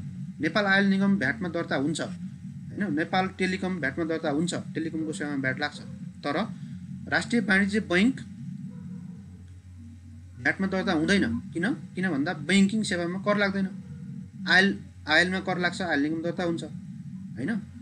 त्यसैले त्यस्ता सार्वजनिक संस्थानहरूले पनि कर उठाउनु पर्ने हुनसक्छ। मुह कर लाग्ने वस्तु तथा सेवाको बिक्री गर्दा कर असुल उपर गरेर सम्बन्धित अन्तर्राष्ट्रिय कार्यालयमा बुझाइदिनु पर्ने भन्ने छ। अब मुह करको विवरणको सम्बन्धमा अलिकति चर्चा गरौँ। जस्तो मूल्य अभिवृद्धि कर सामान्यतः 1 महिनाको अवधिलाई हामीले एउटा कर अवधि मान्छौँ र त्यो 1 महिना सकियो भने त्यसको 25 दिनभित्र, 25 गते होइन दिन भनेको छ है, गते चाहिँ गते नै हुन्छ। जस्तो उदाहरणको लागि अहिले चलिरहेको महिना हाम्रो कुन छ त, वैशाख छ। वैशाख एउटा कर अवधि हो, वैशाख महिनाको लागि हामी 1 कर अवधि मानेर मान्छौँ भने वैशाख महिनाभरिमा जति पनि कर तपाईले असुल उपर गर्नुहुन्छ त्यो सबै असुल उपर गरेका करहरू तपाईले जेठ महिनाको 25 गते भित्रमा कर र विवरण बुझाउनुपर्छ है। यो याद गर्नु होला। एउटा मूल्य अभिवृद्धि कर विवरण कहिले बुझाउनुपर्छ, 25 दिनभित्र 25 गतेभित्र हैन जहिले बुझाए नि हुन्छ यस्तै क्वेसन आउन सक्छ। त्यसैले तपाईले 25 दिन भनेको छ, गते पनि नभन्नु होला। गते मात्रै एन्सर छ भने ओके, तर 25 दिन र 25 गते भनेको छ भने तपाईले 25 दिनमा टिक लाउनु होला। 25 दिन भन्नु र 25 गते भन्नु एउटै कुरा हो। जस्तो जेठको 25 गते भन्नु र जेठ महिनाको पहिलो 25 दिन भन्नु एउटै कुरा होइन र? हो नि त। तर हाम्रो ऐनमा चाहिँ 25 दिनभित्र बुझाउने भने हुनाले तपाईले 25 दिन नै भन्नु होला। अब यसरी विवरण बुझाउँदा 25 दिनभित्रमा कर पनि सँगसँगै बुझाउनुपर्छ। करका विवरणहरू डेबिट, क्रेडिट र शून्य विवरण हुन सक्छन्। डेबिट विवरण भनेको तिर्नुपर्ने पैसा, क्रेडिट विवरण भनेको सरकारबाट लिनुपर्ने पैसा, शून्य विवरण भनेको कारोबार नभएको अवस्था। कारोबार नहुन पनि सक्छ नि कुनै महिना, सधैँभरि कारोबार हुन्छ भन्ने छैन। तपाईँ भन्सार एजेन्ट हुनुभयो, तपाईँ भन्सार एजेन्टले के गर्नु पर्यो त? तपाईँको लाइसेन्स छ, तपाईँ भ्याटमा दर्ता हुनुभएको छ, वैशाखमा कारोबार गर्नुभयो भने तपाईँले जेठ महिनाको 25 गतेभित्र कर तिर्नुपर्ने भयो, डेबिट विवरण बुझाउनु पर्यो। तिर्न नपर्ने तपाईँको खरिदकै कर भएपछि क्रेडिट विवरण बुझाउनु पर्यो। र तपाईँले वैशाख महिनाभरिमा लकडाउन भयो, काम गर्न पाउनु भएन, काठमाडौँमै थुनिनु भएको छ भनेपछि शून्य विवरण हुने भयो, विवरण चाहिँ बुझाउनु पर्यो। अब विवरण नबुझाएमा के हुन्छ त? शुल्क लाग्छ। कर नबुझाएमा के लाग्छ? ब्याज र थप दस्तुर लाग्छ। यो तीनटा कुरा नि याद गर्नु होला। विवरण नबुझाएमा लाग्ने के हो भन्दा कर, ब्याज, थप दस्तुर सबै भन्ने क्वेसन आउला। त्यसैले विवरण बराबर शुल्क, कर बराबर ब्याज र थप दस्तुर। अब यहाँनिर तपाईँले अलिकति ख्याल गर्नुपर्ने कुरा कर कट्टी भन्ने छ। जस्तो मूल्यवृद्धि करमा के हुन्छ त भन्दा मूल्यवृद्धि करमा हामीले खरिदमा तिरेको कर चाहिँ बिक्रीमा उठाएको करबाट घटाउने हो। सिस्टमै त्यही हो हाम्रो हैन। त्यसैले त करमाथि कर नलाग्ने भयो नि त। नत्र त तपाईँले खरिदमा तिरिसकेको कर बिक्रीमा उठाएको करबाट घटाउन नपाउने हो भने त करमाथि कर लाग्छ हैन। त्यसैले हामीले के गर्छौँ त? खरिदमा जे जति कुराहरू तपाईँले खरिद गरेर ल्याउनु भएको छ, भन्सारको प्रज्ञापन पत्रले, भन्सारमा जति पनि प्रज्ञापन पत्र मार्फत तपाईँले इम्पोर्ट गरेर ल्याउनु भएको छ, त्यो त तपाईँको खरिद हो। त्यो सबै खरिद चाहिँ तपाईँले कट्टी गर्न पाउनुहुन्छ। त्यसलाई हामीले कर कट्टी भनेर भन्छौँ। तर त्यो कर कट्टी हुनका लागि चाहिँ 1 वर्षभित्रको बिजक हुनुपर्छ र सक्कल बिजक हुनुपर्छ। बिजक अथवा प्रज्ञापन पत्र। प्रज्ञापन पत्र पनि बिजक हो है। प्रज्ञापन पत्र पनि के हो त? खरिदको डकुमेन्ट हो। त्यसैले जुनसुकै मान्छेले यदि विदेशबाट सामान इम्पोर्ट गरेको छ र प्रज्ञापन पत्र छ भने त्यसले चाहिँ 1 वर्षभित्रको प्रज्ञापन पत्रमा कर कट्टी गर्न हुन्छ। क्वेसन के हुनसक्छ? इम्पोर्ट गरेको सामानमा कर कट्टी लिनका लागि के गर्नुपर्छ? जस्तो सक्कल प्रज्ञापन पत्र पेश गर्नुपर्छ, 1 वर्षभित्रको हुनुपर्छ हैन। दुईटै कुरा हुनुपर्छ। 1 वर्षभित्रको प्रज्ञापन पत्र हुनुपर्छ। जस्तो अहिले चाहिँ तपाईँले वैशाख महिनामा कर कट्टी लिनु पर्यो भनेपछि 2078 सालको वैशाख भयो। तपाईँले 2077 साल वैशाख भन्दा यताका भन्सार प्रज्ञापन पत्रहरूको मात्रै कर कट्टी लिन आउनुहुन्छ। त्यसभन्दा 2076 को तपाईँले कर कट्टी लिन पाउनुहुन्न। यदि तपाईँसँग सक्कल प्रज्ञापन पत्र छैन भने पनि कर कट्टी लिन पाउनुहुन्न। त्यसैले भन्सार प्रज्ञापन पत्रको ठुलो महत्त्व हुन्छ। सक्कल भन्सार प्रज्ञापन पत्र तपाईँसँग अलवेज तपाईँले सुरक्षित तरिकाले राख्नुपर्छ। त्यो भनेको क्यास बराबर हो, नगद बराबर हो। तपाईँले पैसाको फोटोकपी चल्छ र? पैसाको 1000 रुपियाँ छ, फोटोकपी गरेर लग्यो, पैसाको फोटोकपी कागजात नागरिकताको फोटोकपी चला जस्तै पैसाको फोटोकपी चल्छ? चल्दैन हो। त्यसैले भन्सार प्रज्ञापन पत्रको पनि फोटोकपी चल्दैन, सक्कलै हुनुपर्छ। किन भन्दा त्यसमा त करोडौँको कारोबार सरकारलाई तिरेको भनेर जानकारी हुन्छ। यदि फोटोकपीबाट चलाउने हो भने त त्यो त क्यास बराबर हो। त्यसैले क्यास इक्विभ्यालेन्ट हो। त्यसैले यो चाहिँ के गर्नुपर्छ त? सक्कलै हुनुपर्छ। अब अर्को कर कट्टी नपाइने अवस्था पनि छ। केही अवस्थामा कर कट्टी पाइन्न भन्ने कुरा छ। जस्तो पेय पदार्थहरू। पेय पदार्थ भनेको तपाईँको पसल छ, तपाईँ इम्पोर्ट गर्नुहुन्छ अथवा तपाईँको विभिन्न खालको पसल छ, उद्योग कारखाना छ, तपाईँ भ्याटमा दर्ता हुनुहुन्छ। तपाईँले चाहिँ आफ्नो साथीभाइहरू आउनुभयो अनि चाहिँ तपाईँले के गर्नुभयो त? पेय पदार्थ भनेको यो स्प्राइट, कोक, फान्टाहरू यस्तो प्रकारको पेय पदार्थहरू किनेर साथीभाइलाई खुवाउनुभयो भने त्यो किनेकोमा कर कट्टी गर्न पाइँदैन एउटा। अर्को चाहिँ अल्कोहल वा अल्कोहल मिश्रित पेय पदार्थहरू जस्तै रक्सी, बियरहरू, वाइनहरू, भोड्का, जिनहरू हैन, जे जति छन् यिनमा पनि खरिद गरेकोमा कर कट्टी गर्न पाइन्न। त्यसैले तपाईँले सुन्नुहुन्छ नि हैन, एनजिओहरू, आइएनजिओहरूले अथवा चाहिँ सरकारी कार्यालयहरूमा अथवा कुनै पनि व्यावसायिक फर्मले होटलमा टन्न चाहिँ रक्सी खाने अनि बिल बनाउँदाखेरि या रक्सी बाहेकको बनाइदेऊ है भनेर भन्छ नि। रक्सी बाहेकको खानासाना अरू मिलाएर गरिदिनु, पैसा त्यति गरिदिनु, रक्सी हटाइदिनु है भन्छ नि। किन भने त भन्दाखेरि यो रक्सीको चाहिँ कर कट्टी गर्न पाइँदैन है। सवारी साधनको हकमा चाहिँ हल्का पेट्रोलियम, डिजलको पाइन्छ फेरि है। यहाँनिर ख्याल गर्नु होला, डिजलको पाउने, पेट्रोलको चाहिँ नपाउने। अनि मनोरञ्जन खर्च भनेको जस्तो तपाईँ चाहिँ सिनेमा हेर्न जानुभयो अथवा डिस्को जानुभयो अथवा चाहिँ अरू काम मनोरञ्जनका कामहरू गर्नुभयो भने त्यसको खर्च पनि गर्नु पाइँदैन। तर अब यही काम गर्नेवाला रहेछ, मदिराकै व्यवसाय रहेछ, मदिराकै व्यवसाय इम्पोर्टर हुनसक्छ नि त, भनेपछि त त्यसले त पाउँछ फेरि। अब यो इम्पोर्टेन्ट छ, यो च्याप्टर हेर्नु होला। ब्याज, थप दस्तुर र शुल्क, यो तीनटा मूल्य अवधि करसँग डाइरेक्टली जोडिएको छ। कस्तो बेलामा ब्याज लाग्छ, कस्तो बेलामा थप दस्तुर लाग्छ र कस्तो बेलामा शुल्क लाग्छ भन्ने कुरा यहाँहरूले जानकारी लिनुपर्छ। सबभन्दा पहिला शुल्कको कुरा गरौँ। शुल्क भनेको विवरण नबुझाएमा लाग्ने हो है, विवरण नबुझाएमा लाग्ने। दफाहरू त्यति इम्पोर्टेन्ट छैन, तर यो दफा 29 मा चाहिँ छ। यदि तपाईँले समयमै विवरण बुझाउनु भएन, तपाईँ भन्सार एजेन्ट हुनुहुन्छ, तपाईँले चाहिँ महिना समाप्त भएको 25 दिनभित्र विवरण बुझाउनु पर्ने भनेर तोकिएको छ, तर तपाईँ you are unable to submit your returns within the prescribe time होइन। तपाईँले तोकिएको समयभित्र तपाईँलाई चाहिँ विवरण बुझाउन असमर्थ हुनुभयो भने तपाईँलाई के लाग्छ त, शुल्क लाग्छ। त्यसैले तर कति लाग्छ त शुल्क भन्दा, प्रति विवरण एउटा विवरण बराबर 1000 रुपियाँ वा तपाईँले तिर्नुपर्ने जति कर छ त्यसको 0.05% प्रतिदिन मध्ये जुन बढी हुन्छ त्यो चाहिँ शुल्क लाग्छ है। यो कुरा याद गर्नु पर्यो। त्यस्तै अर्को छ ब्याज। ब्याज भनेको कर नबुझाएमा लाग्ने चिज हो। ब्याज भनेको सिम्पली डिफल्टरहरूलाई लाग्ने हो। ब्याज भनेको जसले कर बुझाउन त्यसले करसँग मात्रै सरोकार हो। ब्याज चाहिँ हाम्रो 15% को दरले लाग्छ। मूल्यवृद्धि करमा ब्याज कति पर्सेन्ट छ भन्ने क्वेसन आउन सक्छ। 10%, 15% बजारले डिटरमाइन गर्छ, राष्ट्र बैङ्कले तोकेपछि हुने आदि इत्यादि भन्न सक्छ, अनेक थरी होइन। तपाईँले सिम्पली के जान्नु पर्यो, ब्याज भनेको कर नबुझाएमा लाग्ने थप रकम हो। त्यो चाहिँ हाम्रो मूल्यवृद्धि करको हकमा चाहिँ 15% को दरले, प्रति वर्ष 15% को दरले महिनाको हिसाबमा लाग्छ। के हिसाबमा? महिनाको हिसाबमा। जस्तो तपाईँले 1000 रुपियाँ तिर्न बाँकी भयो भने 1000 को 15% वार्षिक भयो, डिभाइड 12 गर्नु 1 महिनाको आयो, इन्टु तपाईँले कति महिना ढिलो गर्नुभयो त्यति महिनाको ब्याज लाग्छ है। अब त्यस्तै अर्को चाहिँ थप दस्तुर भन्ने छ। थप दस्तुर भनेको यो कर नबुझाएमै लाग्ने हो होइन। कर नबुझाएमा दुईवटा कुरा लाग्ने भयो, एउटा ब्याज, अर्को थप दस्तुर। त्यसैले अब यो थप दस्तुर कति लाग्छ त भन्दा, प्रति वर्ष 10% का दरले दिनको हिसाबमा लाग्छ है, दैनिक हिसाबमा। दैनिक हिसाब भनेको तपाईँले जस्तो 1000 रुपियाँ बुझाउनु बाँकी छ भने 1000 को 10%, 1000 इन्टु 10% डिभाइड 365 दिनको हिसाबमा लाग्यो नि त।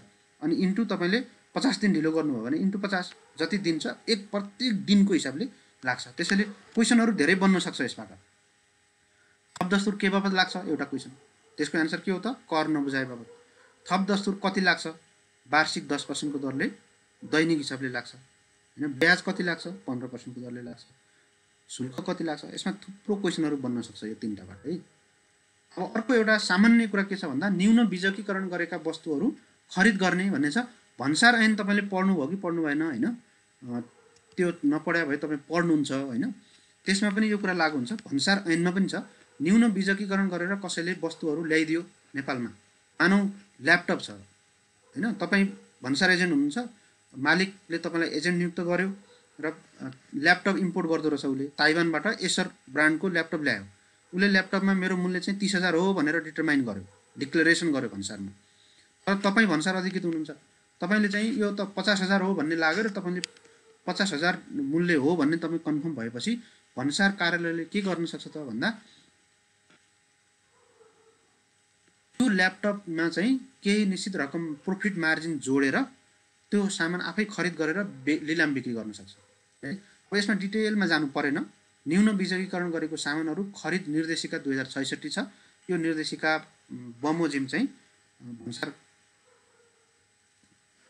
पनि, भन्सार ऐन बमोजिम जफत हुनसक्छ, खरिद गर्न सकिन्छ र अन्यत्र बाहिर बजारमा पनि कर अधिकृतहरूले अथवा कर कार्यालयले न्यून बिजकीकरण भनेको अन्डर इन्भोइसिङ, हुनुपर्ने मूल्यभन्दा कम मूल्यमा वस्तुहरू ल्याएको छ भने त्यो खरिद गर्न सक्छ सरकारले। खरिद गरेर त्यो मूल्य दिदिने उसलाई, त्यसको नाफा प्रोफिट मार्जिन पनि 5% दिदिने र त्यसलाई लिलाम बिक्री गर्ने है। अब अर्को चाहिँ तपाईँहरूलाई लागु हुने यहाँनिर अर्को छ हेर्नुहोस् है, नियमित निकासीकर्ताको हैसियतले पाउने कर फिर्ता। मूल्यवृद्धि करमा यदि खरिदमा तपाईँले तिरेको कर चाहिँ एकदमै धेरै छ र बिक्रीमा उठाउने कर कम छ भनेपछि त्यस्तो बेलामा कर सरकारबाट फिर्ता पाउँछ। त्यो आन्तरिक राजस्व कार्यालयले कर फिर्ता दिनुपर्छ, त्यसलाई हामीले कर फिर्ता भनेर भन्छौँ। नियमित निकासीकर्ता भनेको के हो भन्ने क्वेसन भन्छ। निकासीकर्ता, नियमित निकासीकर्ता भनेको एउटा पटकै निकासीकर्ता हुन्छ, वर्षमा 1-2 पल्ट कुनै बेला चाहिँ निकासी गर्ने, अर्को चाहिँ नियमित रूपमा निकासी गर्ने हुन्छ। नियमित रूपमा निकासी गर्ने भनेको जस्तो आफ्नो टोटल सेल्सको 40%, अघि पनि आइसकेको छ हैन, कुल बिक्रीको 40% भन्दा बढी यदि निकासी गर्छ, एक्सपोर्ट गर्छ भने त्यसलाई हामीले रेगुलर एक्सपोर्टर भनेर भन्छौँ, नियमित निकासीकर्ता भनेर भन्छौँ। यसले चाहिँ खरिदमा तिरेको कर चाहिँ फिर्ता आउँछ हैन। खरिदमा तिरेको खरिदमा त कर लागेको छ नि, बिक्रीमा पो निकासी गर्दाखेरि कर लागेन, कर शून्य दर लाग्यो, तर खरिदमा त उसले जम्मै कच्चा पदार्थहरूमा कर तिरेको छ, हो त्यस्तो कर चाहिँ उसले फिर्ता पाउँछ। र करदाताले निवेदन दिएको 30 दिनभित्र चाहिँ कर कार्यालयले कर फिर्ता दिन्छ नियमित निकासीकर्ताको। अर्को चाहिँ लगातार 4 महिनासम्म जिम्मेवारी सर्दै आएको क्रेडिट रकमको कर पनि फिर्ता हुन्छ। लगातार 4 महिनासम्म क्रेडिट भयो, तपाईँको जस्तो कस्टम एजेन्ट तपाईँ हुनुहुन्छ, तपाईँको वैशाख महिनामा माइनस आयो, सरकारलाई बुझाउनु पर्ने रकम आएन, जेठमा पनि आएन, असाढमा पनि आएन, साउनमा पनि आएन, 4 महिनासम्म आएन भने भदौमा गएर तपाईँले त्यो जति पनि क्रेडिट छ त्यसलाई तपाईँले फिर्ता माग्न सक्नुहुन्छ सरकारबाट। सरकारले चाहिँ 60 दिनभित्र फिर्ता दिइसक्नुपर्छ। 3 वर्षभित्र तपाईँले त्यस्तो कर फिर्ता माग्नु पर्छ। अब यो बाहेकको अन्य कर फिर्ता पनि छ, जस्तो कूटनीतिक नियोगका कर्मचारीहरूले तिरेको कर चाहिँ 10,000 भन्दा बढी छ भने त्यो पनि फिर्ता हुन्छ। विदेशी पर्यटकहरू जस्तो जो टुरिस्टहरू नेपालमा आएको हुन्छ, त्यो टुरिस्टहरूले नेपालबाट हवाई मार्गबाट, यो रुटको मार्गबाट होइन, वीरगञ्ज भन्सारबाट इन्डिया गएर इन्डियाबाट गयो भने होइन, नेपालको इन्टरनेसनल एयरपोर्टबाट हवाई मार्गबाट आफ्नो देश फर्किँदैछ र 25,000 भन्दा बढीको सामान नेपालबाट किनेर लगेको छ भनेपछि एयरपोर्टमै फिर्ता दिन्छ, त्यति बराबर त्योभन्दा जति कर तिरेको छ त्यो कर। तर त्यो करमा 3% चाहिँ त्यहाँ सेवा शुल्क लिन्छ हैन। त्यस्तै उपभोक्ताले विद्युतीय माध्यमबाट भुक्तानी गरेमा 10% रकम ब्याङ्क खातामा सोझै फिर्ता हुन्छ। जस्तो तपाईँ भाटबटनी सुपर स्टोरमा जानुभयो, तपाईँले सामान टन्न 10,000 को किन्नुभयो, 10,000 को 13% उसले बिल दिन्छ र तपाईँले चाहिँ क्यास दिनु भएन, तपाईँले क्रेडिट आफ्नो चाहिँ डेबिट कार्डबाट तपाईँको अथवा एटिएम कार्डबाट तपाईँले भुक्तानी गर्नुभयो भने त विद्युतीय माध्यमबाट भुक्तानी भयो नि, त्यसमा तपाईँले तिरेको जति कर छ नि, 10,000 को सामान किन्नु भएको छ भने 1,300 रुपियाँ तपाईँले तिर्नु भएको हुन्छ। त्यो 1,300 को 10% 130 रुपियाँ तपाईँको सोझै अन्तर्राष्ट्रिय विभागले सिस्टमबाट तपाईँको ब्याङ्क खातामा पठाइदिन्छ। त्यो पनि एउटा कति पर्सेन्ट सोझै फिर्ता हुन्छ भन्ने क्वेसन हुनसक्छ। 10% विद्युतीय माध्यमबाट भुक्तानी गरेको बेला मात्रै, क्यासबाट भयो भने हुँदैन। जस्तो पुनः निर्यातमा भन्सारमा कर फिर्ता हुने भन्ने छ। पुनः निर्यात भनेको के हो भन्दा एकपल्ट तपाईँले निर्यात गरिसक्नुभयो, इन्डिया पठाउनु भएको थियो सामान, एक्सपोर्ट गर्नुभएको थियो इन्डियामा, त्यो इन्डियाको पार्टी चाहिँ टाट पल्टेछ, भागेछ, अथवा त्यसलाई सरकारले कारबाही गरेछ, अथवा त्यो हराएछ, त्यसले लिन्न भनेछ, तपाईँको सामान चाहिँ उसको चाहिँ क्वालिफिकेसन मिलेन छ, उसले फिर्ता गरिदियो, फिर्ता गर्न सक्छ नि त हैन। एक्सपोर्ट इम्पोर्टमा सामानहरू फिर्ता हुनसक्छ भनेपछि उसले फिर्ता गरिदियो भने एकपल्ट त तपाईँले एक्सपोर्ट गरिसक्नु भएको थियो इन्डियामा भनेपछि अब पुनः निर्यात गर्नु, फेरि नेपाल ल्याउनु पर्यो त्यो सामान, नेपाल ल्याएर फेरि इन्डिया पठाउनु पर्यो भने त्यसलाई हामीले के भन्छौँ, पुनः निर्यात। त्यसमा लागेको कर चाहिँ भन्सारमै फिर्ता हुन्छ र जुनसुकै कर पनि 3 वर्षभित्र फिर्ता मागिसक्नुपर्छ। अब हामीले चाहिँ बुझ्नुपर्ने कुरा के छ भन्दा मूल्यवृद्धि करमा जम्मा 2टा अनुसूची थियो। एउटामा अनुसूची 1 मा कर छुटको कुरा थियो, अनुसूची 2 मा चाहिँ शून्य दरको कुरा थियो है, शून्य दरको कुरा थियो। अब अनुसूची 1 मा विभिन्न 13 वटा समूहहरू छन्। क्वेसन डाइरेक्ट आउन सक्छ अनुसूची 1 मा के छ भनेर। अनुसूची 1 मा के छ त, कर छुट छ। कर छुट भनेको त्यस्तो वस्तु तथा सेवाहरू जसको कारोबार गर्नेले अन्तर्राष्ट्रिय कार्यालयमा गएर मूल्यवृद्धि कर दर्ता गर्नु पर्दैन, यो बाहेकका सबैले दर्ता गर्नु पर्छ। अब अनुसूची 1 मा कतिवटा समूहहरू छन् त, वस्तुहरू त हजारौं छन्, तपाईँले याद गरेर साध्य छैन हैन, त्यो त ऐन नै हेर्नुपर्छ। तर 13 वटा समूह छन्, कतिवटा समूह छन् भन्ने क्वेसन चाहिँ आउन सक्छ। त्यस्तो बेलामा मूल्यवृद्धि कर ऐन 2052 को अनुसूची 1 मा जम्मा 13 वटा समूहहरू तोकिएको छ र ती समूहहरू के हुन् भन्दा यसको नाम चाहिँ तपाईँले याद गर्नु पर्यो। यसमा चाहिँ कर के हुन्छ त, लाग्दैन, कर छुट। यसको कारोबार गर्नेले पूर्ण रूपमा करमा दर्ता हुनु पनि पर्दैन, भन्सारमा पनि कर तिर्नु पर्दैन। त्यसैले यो कारोबार गर्ने कसैले केही कुरा इम्पोर्ट गर्छ भने भन्सारमा पनि कर लाग्दैन। जस्तो आधारभूत कृषि उत्पादनहरू भनेको दाल, चामल, धान, अब के छन् तपाईँ के भन्न सक्नुहुन्छ। आधारभूत कृषि उत्पादन भनेको, आधारभूत भनेको के हो भन्दा तपाईँको जसरी यो प्रोसेसिङ नगरिएको भन्नु न, माछा भन्नु न, जिउँदो माछा के भयो त? आधारभूत कृषि उत्पादन हो। तर चाहिँ त्यसलाई प्याकिङ गर्यो भने के हुन्छ? त्यो प्याकिङ गरेको आधारभूत हुँदैन, प्याकिङ नगरिएको हैन। चिउरा के हो फेरि? चिउरा आधारभूत नहुन सक्छ, होइन, तर चामल के हो फेरि? आधारभूत हो हैन, बेसिक कुरा हो कि जो मान्छेलाई चाहिन्छ। त्यस्तो आधारभूत कृषि उत्पादनहरूमा कर छुट हुन्छ, त्यसैले चामलमा भ्याट लाग्दैन नि, दालमा भ्याट लाग्दैन हैन। त्यस्तै आधारभूत आवश्यकताका वस्तुहरू जस्तो मट्टीतेल हैन, दाउराहरू हैन, यिनीहरूमा चाहिँ के हुन्छ त? भ्याट लाग्दैन। किन? यिनी भन्दाका आधारभूत आवश्यकताका वस्तुहरू हुन्। जीवजन्तु तथा सोको उपजहरू हैन, त्यसमा पनि भ्याट लाग्दैन। कृषि सामग्रीहरू कुटो कोदालो बेल्चा फरुवा हैन, कुटो कोदालो बेल्चा फरुवा लगायतका जति पनि हलोहरू के भन्नुहुन्छ नि तपाईँ, जस्तो ट्र्याक्टर हैन, ट्र्याक्टर ल्यायो कसैले भने ट्र्याक्टरमा भ्याट लाग्ने कि नलाग्ने? नलाग्ने। किन नलाग्ने? किन भन्दा यो कृषि सामग्री हो। कृषि प्रयोजनका लागि ल्याएको ट्र्याक्टरमा भ्याट नलाग्ने, तर अरू कुनै ठेकेदारले चाहिँ आफ्नो चाहिँ सामान ल्याउनलाई ल्याएछ भने त्यसमा भ्याट लाग्ने। त्यसैले कुन व्यक्तिले कुन प्रयोजनको लागि त्यो सामान इम्पोर्ट गर्दैछ भन्ने कुरा हेर्नु पर्यो। कृषि सामग्री भन्ने बित्तिकै कृषि कार्यमा प्रयोग हुने ट्र्याक्टर जो जुत्न खन्नलाई मात्रै प्रयोग हुन्छ भने त्यसमा भ्याट नलाग्ने। तर त्यही सामग्री फेरि ठेकेदारले युज गर्छ, अन्यत्र काम हुन्छ भने त्यसमा लाग्ने। औषधि र यस्तै अन्य स्वास्थ्य सेवाहरूमा कर लाग्दैन, कहीँ पनि स्वास्थ्य सेवामा कर लाग्दैन। शिक्षामा पनि भ्याट लाग्दैन। शिक्षा भनेको जस्तो स्कुलहरू हैन, क्याम्पसहरू, यिनीहरूमा लाग्दैन। तर कन्सल्टेन्टमा लाग्छ।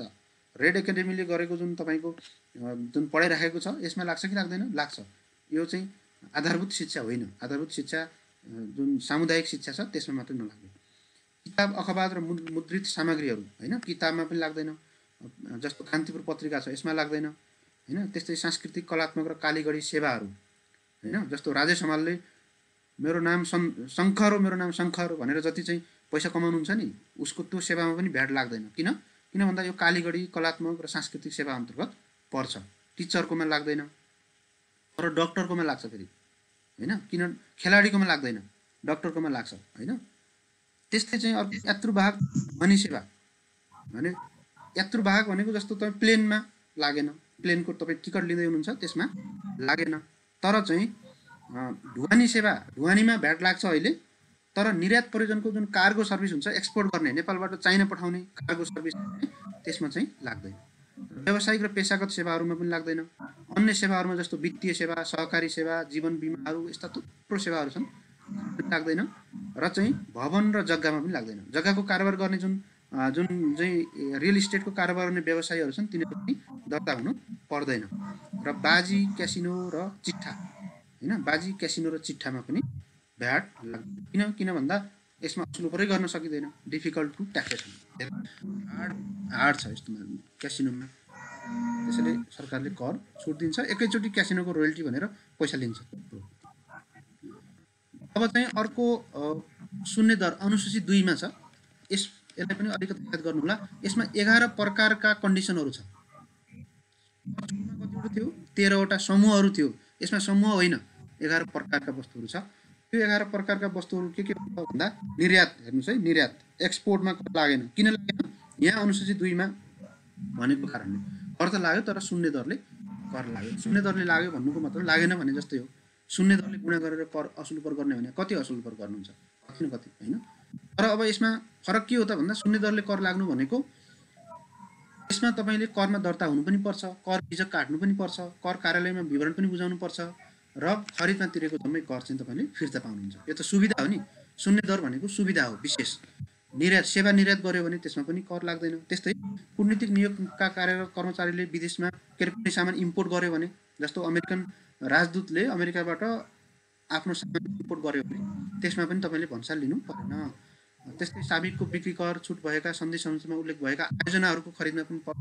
यो जम्मै चाहिँ जरुरी छैन। 11 प्रकार छ भन्ने चाहिँ याद गरिराख्नु होला।